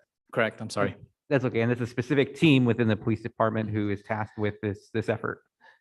Correct. And oh, they're here. Okay. There he is. I think team is the right thing in as much as it is an actually complete organized unit that the police department created. And that is a major step. And that organized unit, as you can see, succeeded in that effort. Admittedly, a partnership maybe with street outreach team, maybe with the homeless liaison officers, or for that matter, Margaret. Margaret also deserves some credit, but that partnership is what got there. Thank you. And I just wanted to say thank you for giving us a reminder and a snapshot of where we were in 2017. In 2018, I became the chair for the Fremont South Neighborhood Council. And shortly after I was elected chair, I received a call from the housing department stating that they were going to open the shelter again in our neighborhood. And to their credit, they came to our next neighborhood council meeting and in a nearly 2-hour meeting, answered every single question, every single concern, and said they'd get back to us on things that they didn't have in front of them. It took some discussion and some vision for people to see, a 24-hour shelter versus the previous model of the warming shelter was going to be an improvement in programming versus what we had before. And I think it's a perfect example of residents' previous experience kind of guided their opinion about what was in front of them. But as time went on and we saw the 24-hour shelter model and Mercy House being brought in to do the operations, I will say personally, I think it's a very well-run program. They are a good neighbor. There have been incidents that come up, but they tend to be minor and they are addressed when they're brought up. And I know the area has calls that come in still, but I have to credit our homeless liaison team and our housing folks and Mercy for being responsive to those concerns when they come up. And the last thing I'll say is regarding the former Vagabond or Casa Aliento. And I actually had the fortune to take a tour of the facility last summer, and also run by the same organization and very well run. And I encourage my colleagues to consider taking a tour of the facility as well, so you can see the many things that are occurring there, as well as the challenges that are faced by the folks who are utilizing the program. And I just want to thank you and your team, Mr. Ramirez, for the work you're doing. And thank you, Chief Benitez, and thank you to your officers and your team who are a part of this effort. And as Mr. Ramirez pointed out, numerous departments have a hand in this. And we couldn't do it as one team or one department. Everybody needs a hand in this, including the community. And with issues and challenges like homelessness, there's no one thing you're going to do that's going to solve the issue. You have to do multiple different things. Not a shelter is going to solve it, not a safe parking program is going to solve it, but multiple things that we do will help address it in different ways. So thank you very much. And Mr. Ramirez, I also want to thank you, the team is what you mentioned, that working with the Oxnard PD and working with your department. And I think it's important that people understand what we're doing with the homeless issue, because earlier it was shared, by the public that we're not doing anything about homelessness. But Mr. City Manager, I think it's important that we actually tell the people or show the people what we're doing, and some of the testimonial, which I think is extremely important that people understand that. So thank you for the excellent presentation. Thank you, sir. I do admit that we have a long ways, that we have a lot of work to do, and we're going to get phone calls like the testimonial this afternoon. And we're committed to the good fight. We'll go with Councilman Perillo and then Basua. Thank you, Mr. Ramirez, for the presentation. A couple of things. The testimony of the lady is significant. I couldn't understand everything, but it was significant. The cleanup of the Halico site, if my basic math could be wrong, it looks like we generated 5.6 tons per person when we cleaned up that site. That's not my main point today. My main point today is, just as you explained, and I appreciate you explaining, and the police department, whoever else was involved in getting the trust of this lady to go and take a shot at our homeless shelter. One of the issues that goes on in this city is the people don't get over the fact that things that happened in the past are not happening now. And the trust, nobody wants to give this council or this management team or you or the people that are working for the city right now an inkling of trust. They're willing, yeah, prove it. Every day you got to prove it. I appreciate you and I have had discussions, sometimes not the most pleasant, but I respect you and I believe that I've never been given a bum steer by you. Thank you. You've been straight up, and that matters. And the people need to understand that. There are 7 council members here. We ask questions and we expect answers. And this type of presentation to the public, the same as the presentation of the police department, is important for the public to see. We're not hiding. Thank you. Thank you. Councilwoman Basua. Thank you, Mayor. Thank you, Mr. Ramirez, for your presentation. I do have a few questions, not specifically concerning to your presentation, but mostly maybe, I guess, for our police department. So I tend to visit the South area more since, that's my side of town. And I was by Jungle Juice, and I know our city manager knows exactly where that's at because he wants to go back there. But that shopping center right across from McDonald's on Saviors has continuously been an eyesore. And I know it's a private property, But I went there with my daughter, and of course, you have a lot of vagrancy, you know, a lot of drug dealing right in front of your eyes. What can we do as a community? I know it's private property. There used to be a Goodwill there. It's just broken windows. It's bad. And it's definitely something that the community has, you know, been talking about on social media. But again, it's private property. So what can we do? What are the resources that we have as a city in order to try to combat what's happening in that area? Well, through neighborhood policing and community policing strategies, part of the effort actually involves engaging with property owners. And we come across a different spectrum of property owners, some that are very willing to participate in the efforts and solve. And then we have some that are not so responsive. The ones that are responsive typically will give us the ability to enact what they call agent authorization, which gives us some ability to enforce some trespassing laws, for example, on their properties. And we do have a number of properties in that area that are working with us on other things, I think, related to, I think it's to the car wash issues that they're having down there right now. But, you know, the community can support us by providing us with information about where the issues are. That's the best starting point for us to work. And then we can assess to see, you know, what we can do about it. But kind of what Mr. Ramirez says, a lot of times this involves many other departments outside of police. For example, it can be code compliance, it could be housing, et cetera. So once we know about it, our departments talk to each other and we try to come up with a strategy. The last thing I will say is the Saviors Corridor there is when we're talking about neighborhood policing and dealing with this, we only have 6 of the homeless liaison officers that cover 27 square miles. We're a lot better off than we were years ago, but it's a lot of ground for them to cover. Part of our plan at PD eventually to expand our neighborhood policing team would be to be able to put more resources right on that spot.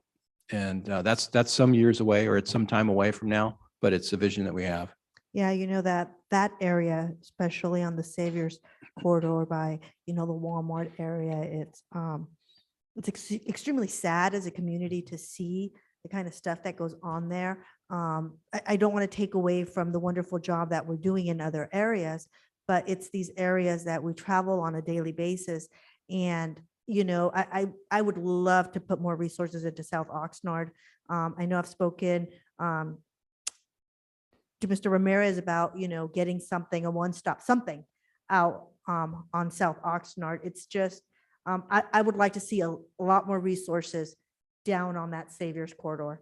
I would like to see police present. So maybe we just need to give you more HLOs. It's sometimes thank you. I'll just leave it at that. Mr. Chief, can I add a little bit to maybe our city attorney can help us in this?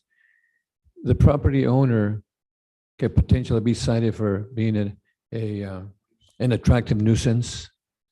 Because I mean, we cite them now for trash or whatever, you know, for being an attractive nuisance. And this area is an attractive nuisance, and that property owner should be cited for that. He ought to put a stop to that, or else, you know, Mr. City Attorney, I think maybe potentially legally we can work on that. Well, the enforcement of the nuisance provisions of the code are complicated, and I think the city manager has something to say. Okay.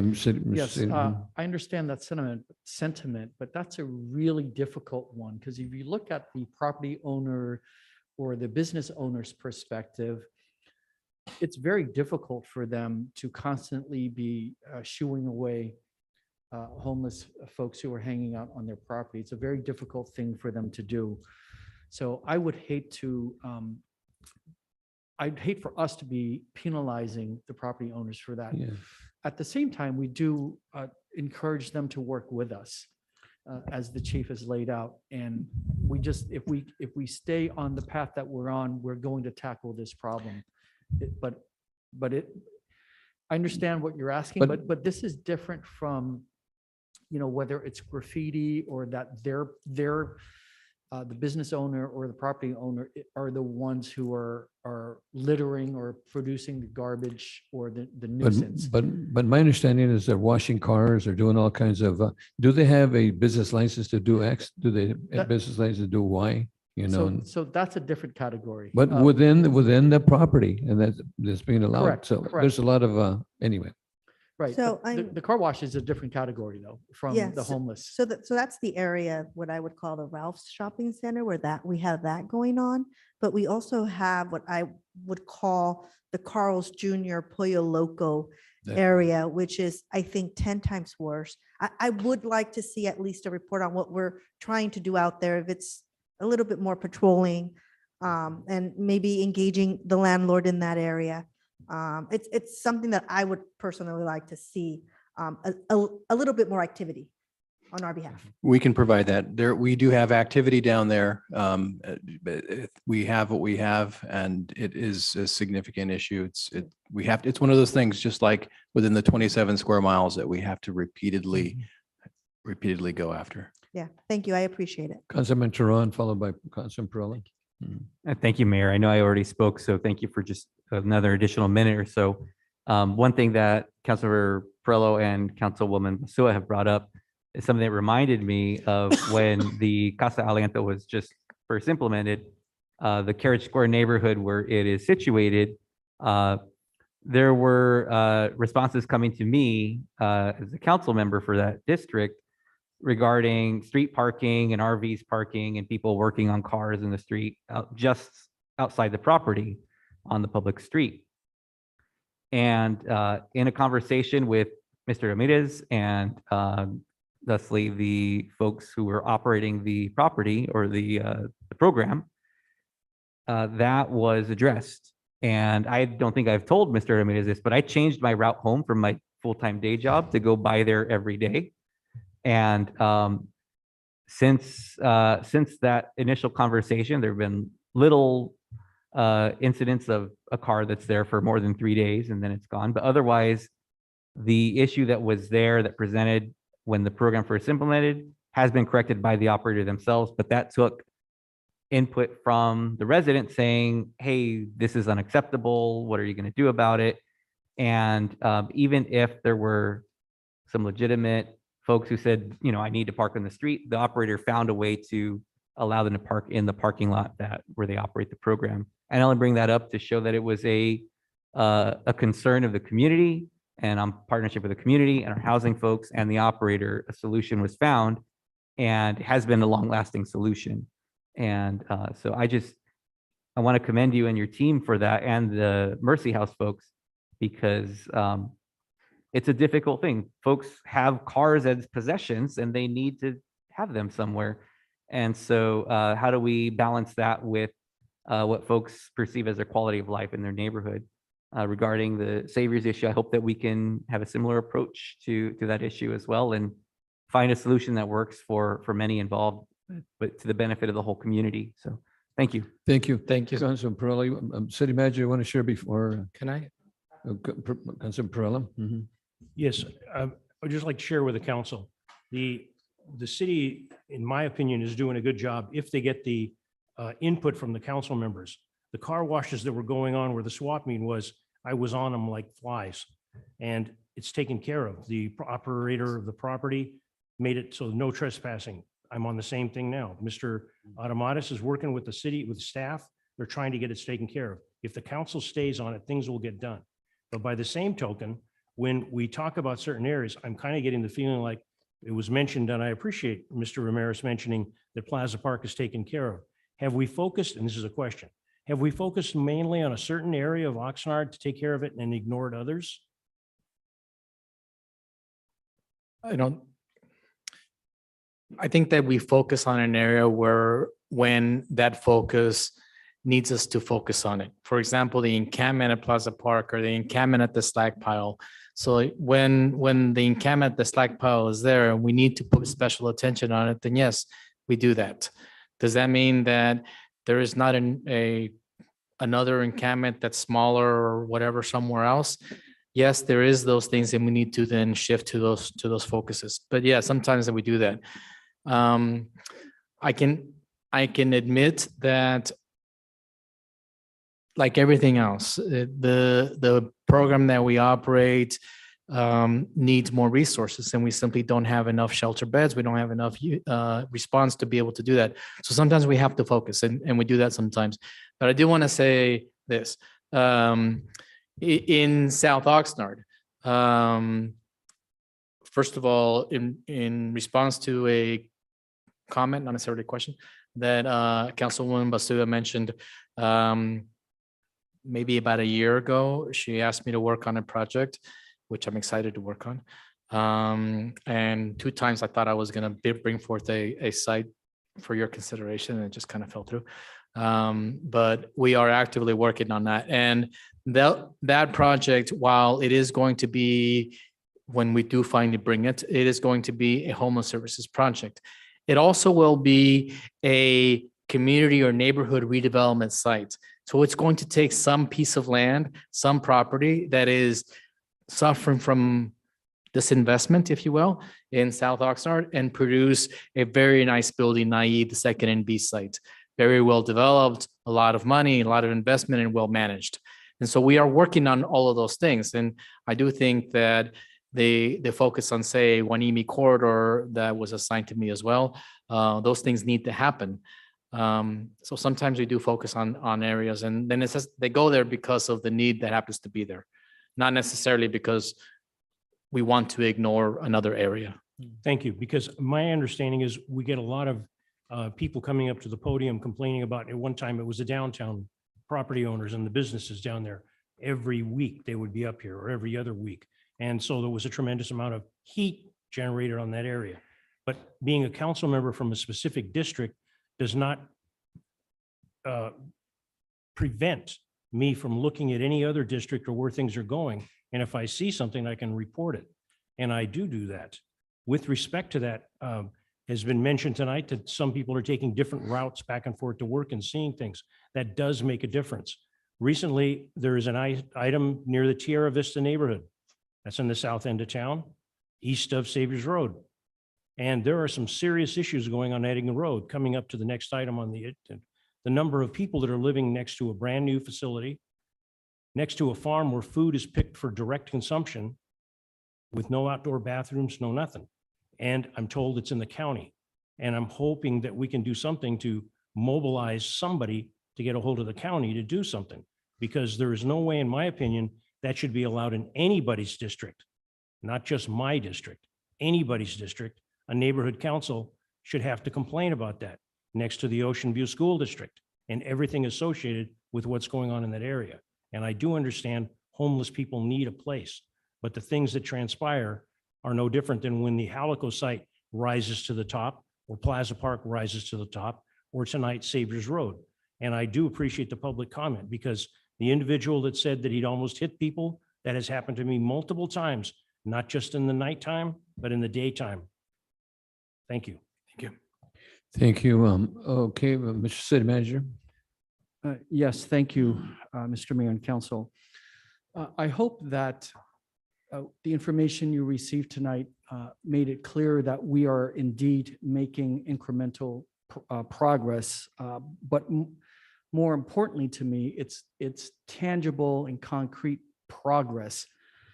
If some of you may recall, it was either in late 2018 or early 2019 that I spoke publicly here on several occasions about the need to change our focus with regard to the homeless crisis to focus on the housing first model rather than the temporary shelter model. And more importantly, so that we could slow down playing the whack-a-mole, which is really what continues to happen all over the West Coast. Earlier, we had a public speaker talk about how in Venice they cleaned it all up, but if you follow the news, everyone's back in Venice.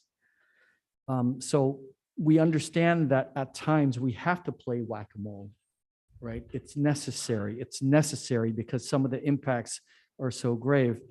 But we have been successful in getting people actually to be no longer homeless, but it takes a lot of work. And when I talked about this, I said it's going to be a 10-year plan. There's no way we get through this something that was decades in the making, that we get through this in only a few years. And at the time, no one had envisioned or anticipated a 2-year pandemic. So now I can revise that to say it was a 12-year plan. There was also a lot of information up here about the cost of all this. So I just want to remind everybody, 2 points on that. First of all, it cost us a lot of money just to play whack-a-mole, a lot of police and fire costs. And we still spend money there, but not as much as we used to in terms of the outcomes. Because when we were only playing whack-a-mole, there was no improved outcome in the big picture. And also, thanks to Mr. Ramirez's leadership, we've been leveraging a lot of different funding sources to help us tackle our homeless problem here throughout the city. And then finally, I really want to thank and commend Mr. Ramirez for his leadership. Yes, there's a lot of teamwork, a lot of collaboration, cooperation, a lot of, upside down, backward, sideways flips to get the funding formulas to work out. But it all just doesn't happen on its own, right? It's because of his leadership and his expertise that we've made this much progress. So I'm just very thankful, Mr. Ramirez, for coming here to serve this community. Thank you. Thank you. Thank you, Mr. Ramirez. And Councilman Perrella? Yes, I'd like to just also compliment Mr. Ramirez. You've made a lot of changes in the housing department and all for the better. Thank you. Thank you. It's noted. Thank you. That's a receiving file. Mr. City Attorney, our next item, we got about 8-9 minutes before 10. Should we, I'm sure we're going to go beyond 10. Do we have to make a motion to continue past 10? Yes, if you intend on going past 10, you do. Well, we're going to about 8 minutes, so let's go ahead and we can do it in 8 minutes. I'm asking questions, guys. I'm sorry. Okay. I'd like a motion to. A motion, second, first by Perrella, second by Basua to go potentially past 10. Oh, no. So that's a motion, no, to go home. Okay, let's vote on that. Okay, we'll see if we can do it. Okay, we're good. Thank you. Motion passes 7-0. Okay, the last item is Housing Department, Mr. Emilio, the authorization for the Housing Authority Department, to execute a home loan agreement or other necessary documents with Cabrillo Economic Development Corporation for the Edding Road Affordable Housing Development. And the recommendation, the City Council adopted resolution authorizing the Housing Director to execute a loan agreement and any other all related documents thereto with Cabrillo Economic Development Corporation for the amount of $1.854 million, $1,854,000 using Federal Home Investment Partnership Program funds for the construction of 58 affordable multifamily rental units known as Edding Road Apartments, 2161 Edding Road.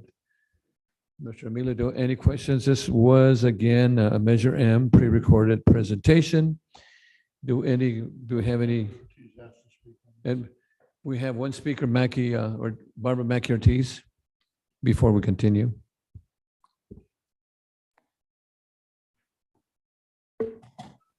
Hi, Barbara. Please go ahead. Thank you. Okay, thank you. Yes, I just wanted to briefly thank the city and Emilio Ramirez for working on this. This project has been a long time coming. It's changed a little bit in terms of adding the units for the veterans, for VASH vouchers, which will contribute to the housing the homeless. And it's been a real struggle, as I said earlier, in terms of financing is really a tough nut to crack these days. And so hopefully with this infusion of home funds and with the other funding that Cabrillo has already secured, hopefully we will be able to secure tax credits for the final piece of this puzzle to finally get it built. So we're really excited about that. And I just want to say I've enjoyed this council meeting a lot more because there's been some good free flow of information, particularly with the police report. Captain Benitez's or Chief Benitez's report, and also just the homeless report that we just heard. I think it's really important to inform the city, and I would give kudos to the city manager for standing up and allowing our community to hear about some of the things that are actually happening in communities. So I thank you very much for that. Thank you And so have much. have a good evening. Thank you, Barbara. And we'll start the 3 minutes. Any other speakers on this item, Madam Clerk? We do not have any additional speakers. Thank you, Mayor. Put 3 minutes, so make sure somebody else doesn't call. Okay, Perella, go ahead. Mhm. My questions have to deal with slide 4. When we show slide 4, if we can put it up, it shows the site, and it's next to the former Japanese American cemetery and between another cemetery, but just down past Edding Road, where the street comes up, is where there's a tremendous amount of mobile homes that people are living in, bumper to bumper, at the end of Old Edding Road. It's a cul-de-sac. And my concerns are when Cabrillo comes forward with this, which is a wonderful project, and hats off to all the people involved in doing this. But when Cabrillo comes forward and asks us to take care of the homeless project, what do we have as the way of suggestions that is different from what we have now from the people that are living in the apartments that we approved not long ago, or the mobile home park that's there, or the farmer that's raising strawberries on the same street where all of this takes place, and there's not even a public toilet? I'm not sure where they're going, but I know if they're human beings, they do need to relieve themselves at some time. And that comes in my mind under health, safety, and welfare. I am told that it's in the county of Ventura. What does our city do to prod the county of Ventura to deal with this? Or I've asked in the past at this podium, at this seat, is this going to become a new thing like we have at Casitas going up Highway 33, where we just allow people to park and we provide toilets? And if so, when are the toilets going to start being provided? And you may not be able to answer, but those are the questions that I had. And I wanted to help the council if they didn't know it. If they take a ride down Eddings Road, it's not very far, ladies and gentlemen of the council, you can see what I'm talking about. Because I believe Cabrillo is a pretty straight up deal. And Cabrillo will come back and ask us, hey, take care of it. You got an issue here. I will effort an answer, Councilman. First of all, what you're describing is an encampment at the terminus of Edding Road. The terminus of Edding Road, past the school that is there, is the city limit. And so we have that challenge between inside and outside of the city limit. Despite that challenge, there is an active conversation with the county of Ventura and my counterpart at the county of Ventura and the Oxnard Police Department and the Sheriff Department and et cetera to form a plan for response of that encampment. We are working on that right now in the same way that we organized a response at Halico. So that is an active project. It's not nearly the size of the encampment at Halico, but nonetheless. Second, and so we will enact that and provide a report back to you when we get that going. Second, and I say this in all confidence because I know Cabrillo well, and the CEO of Cabrillo, Margarita, her and I are really, really good friends. Really good friends. Very good friends. And I can assure you that if I ask her to house the people that need housing because they're veteran homelessness and they're housing otherwise homeless persons at the Edding Road site, or because they're farm workers and the Edding Road development happens to be this magic combination of farm worker housing and veteran homeless housing, I'm positive that she will respond in a positive way because she has the same heart, same desire like the rest of us.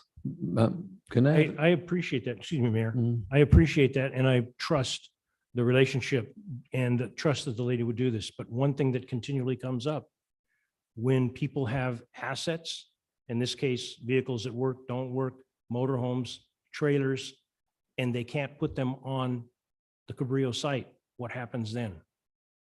I mean, because it is, as city manager, it ends up being whack-a-mole. They get, and it's a bad word, but they get chased from one area to another until somebody complains and then they're chased somewhere else. I'm not trying to chase them out. I'm trying to highlight it. And what do we do? And if Cabrillo would commit to storing their equipment, that, that would sure help. I don't know that they can store the equipment, but if we can respond to the encampment. And yes, some will move away and some will house. And then when they move away, we'll go respond to that encampment, and some will house along the way using the developments that we are procuring here. Today, you saw 2 other TEFRA hearings, and those were a method of approval. And those 2 developments are housing first projects. They have permanent supportive housing in them. And a testament to what the city manager started 3 years ago, they are underway. This project is also a housing first project because it has homeless services in it, has the VHH, it has veteran homeless housing in it. So along the way, as we produce more affordable housing and we include housing first units within them, we will be able to more effectively respond to the need that we will have. Obviously, it's not going to get built tomorrow, but if we start down that path today, we'll get there eventually. Rome wasn't built in a day. I understand that. But my concern, again, just the last bark here, we can find the motorhomes in various council districts, but we can find them when I leave tonight and I take 8th Street and I go home right by the old Oxnard High School. Can find them in the parking lot for the dog park. Can find them up by the golf course. I mean, I don't know what the fix is for all those things. I know you're beating your head against a wall, trying to do the best you can, and you're doing a hell of a job, Mr. Ramirez. Thank you. Let me share a little bit. There in the county, we set up what it was called a Farm Worker Resource Program under the CEO's office. And they work with the farmers, they work with the farm workers. And if there's work that's being done without bathrooms and that kind of things, they can also help out. It's called the Farm Worker Resource Program under the CEO's office. Thank you. We are active with that program as well. I don't think that the residents of the encampment on any road that Councilman Pearl is talking about are actual farm workers. They may be, but I don't think so. But I think that it was mentioned before that there's workers there that pick strawberries and et cetera, et cetera.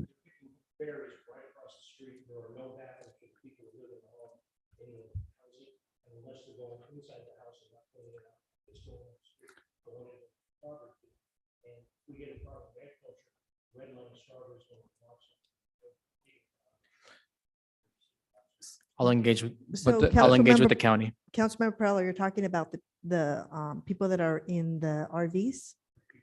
Okay. Yeah, so he's okay. not talking Different about, story. different story. Including blue tarps and.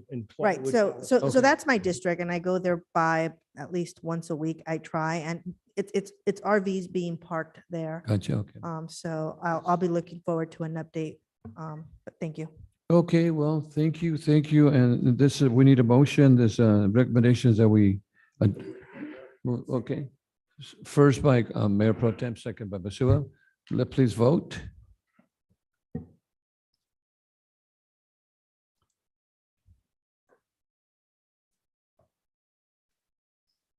you. Okay, so Motion passes 7-0. Missed it by 3 that is minutes. our last item and we went over by 3 minutes. We're adjourned. Thank you.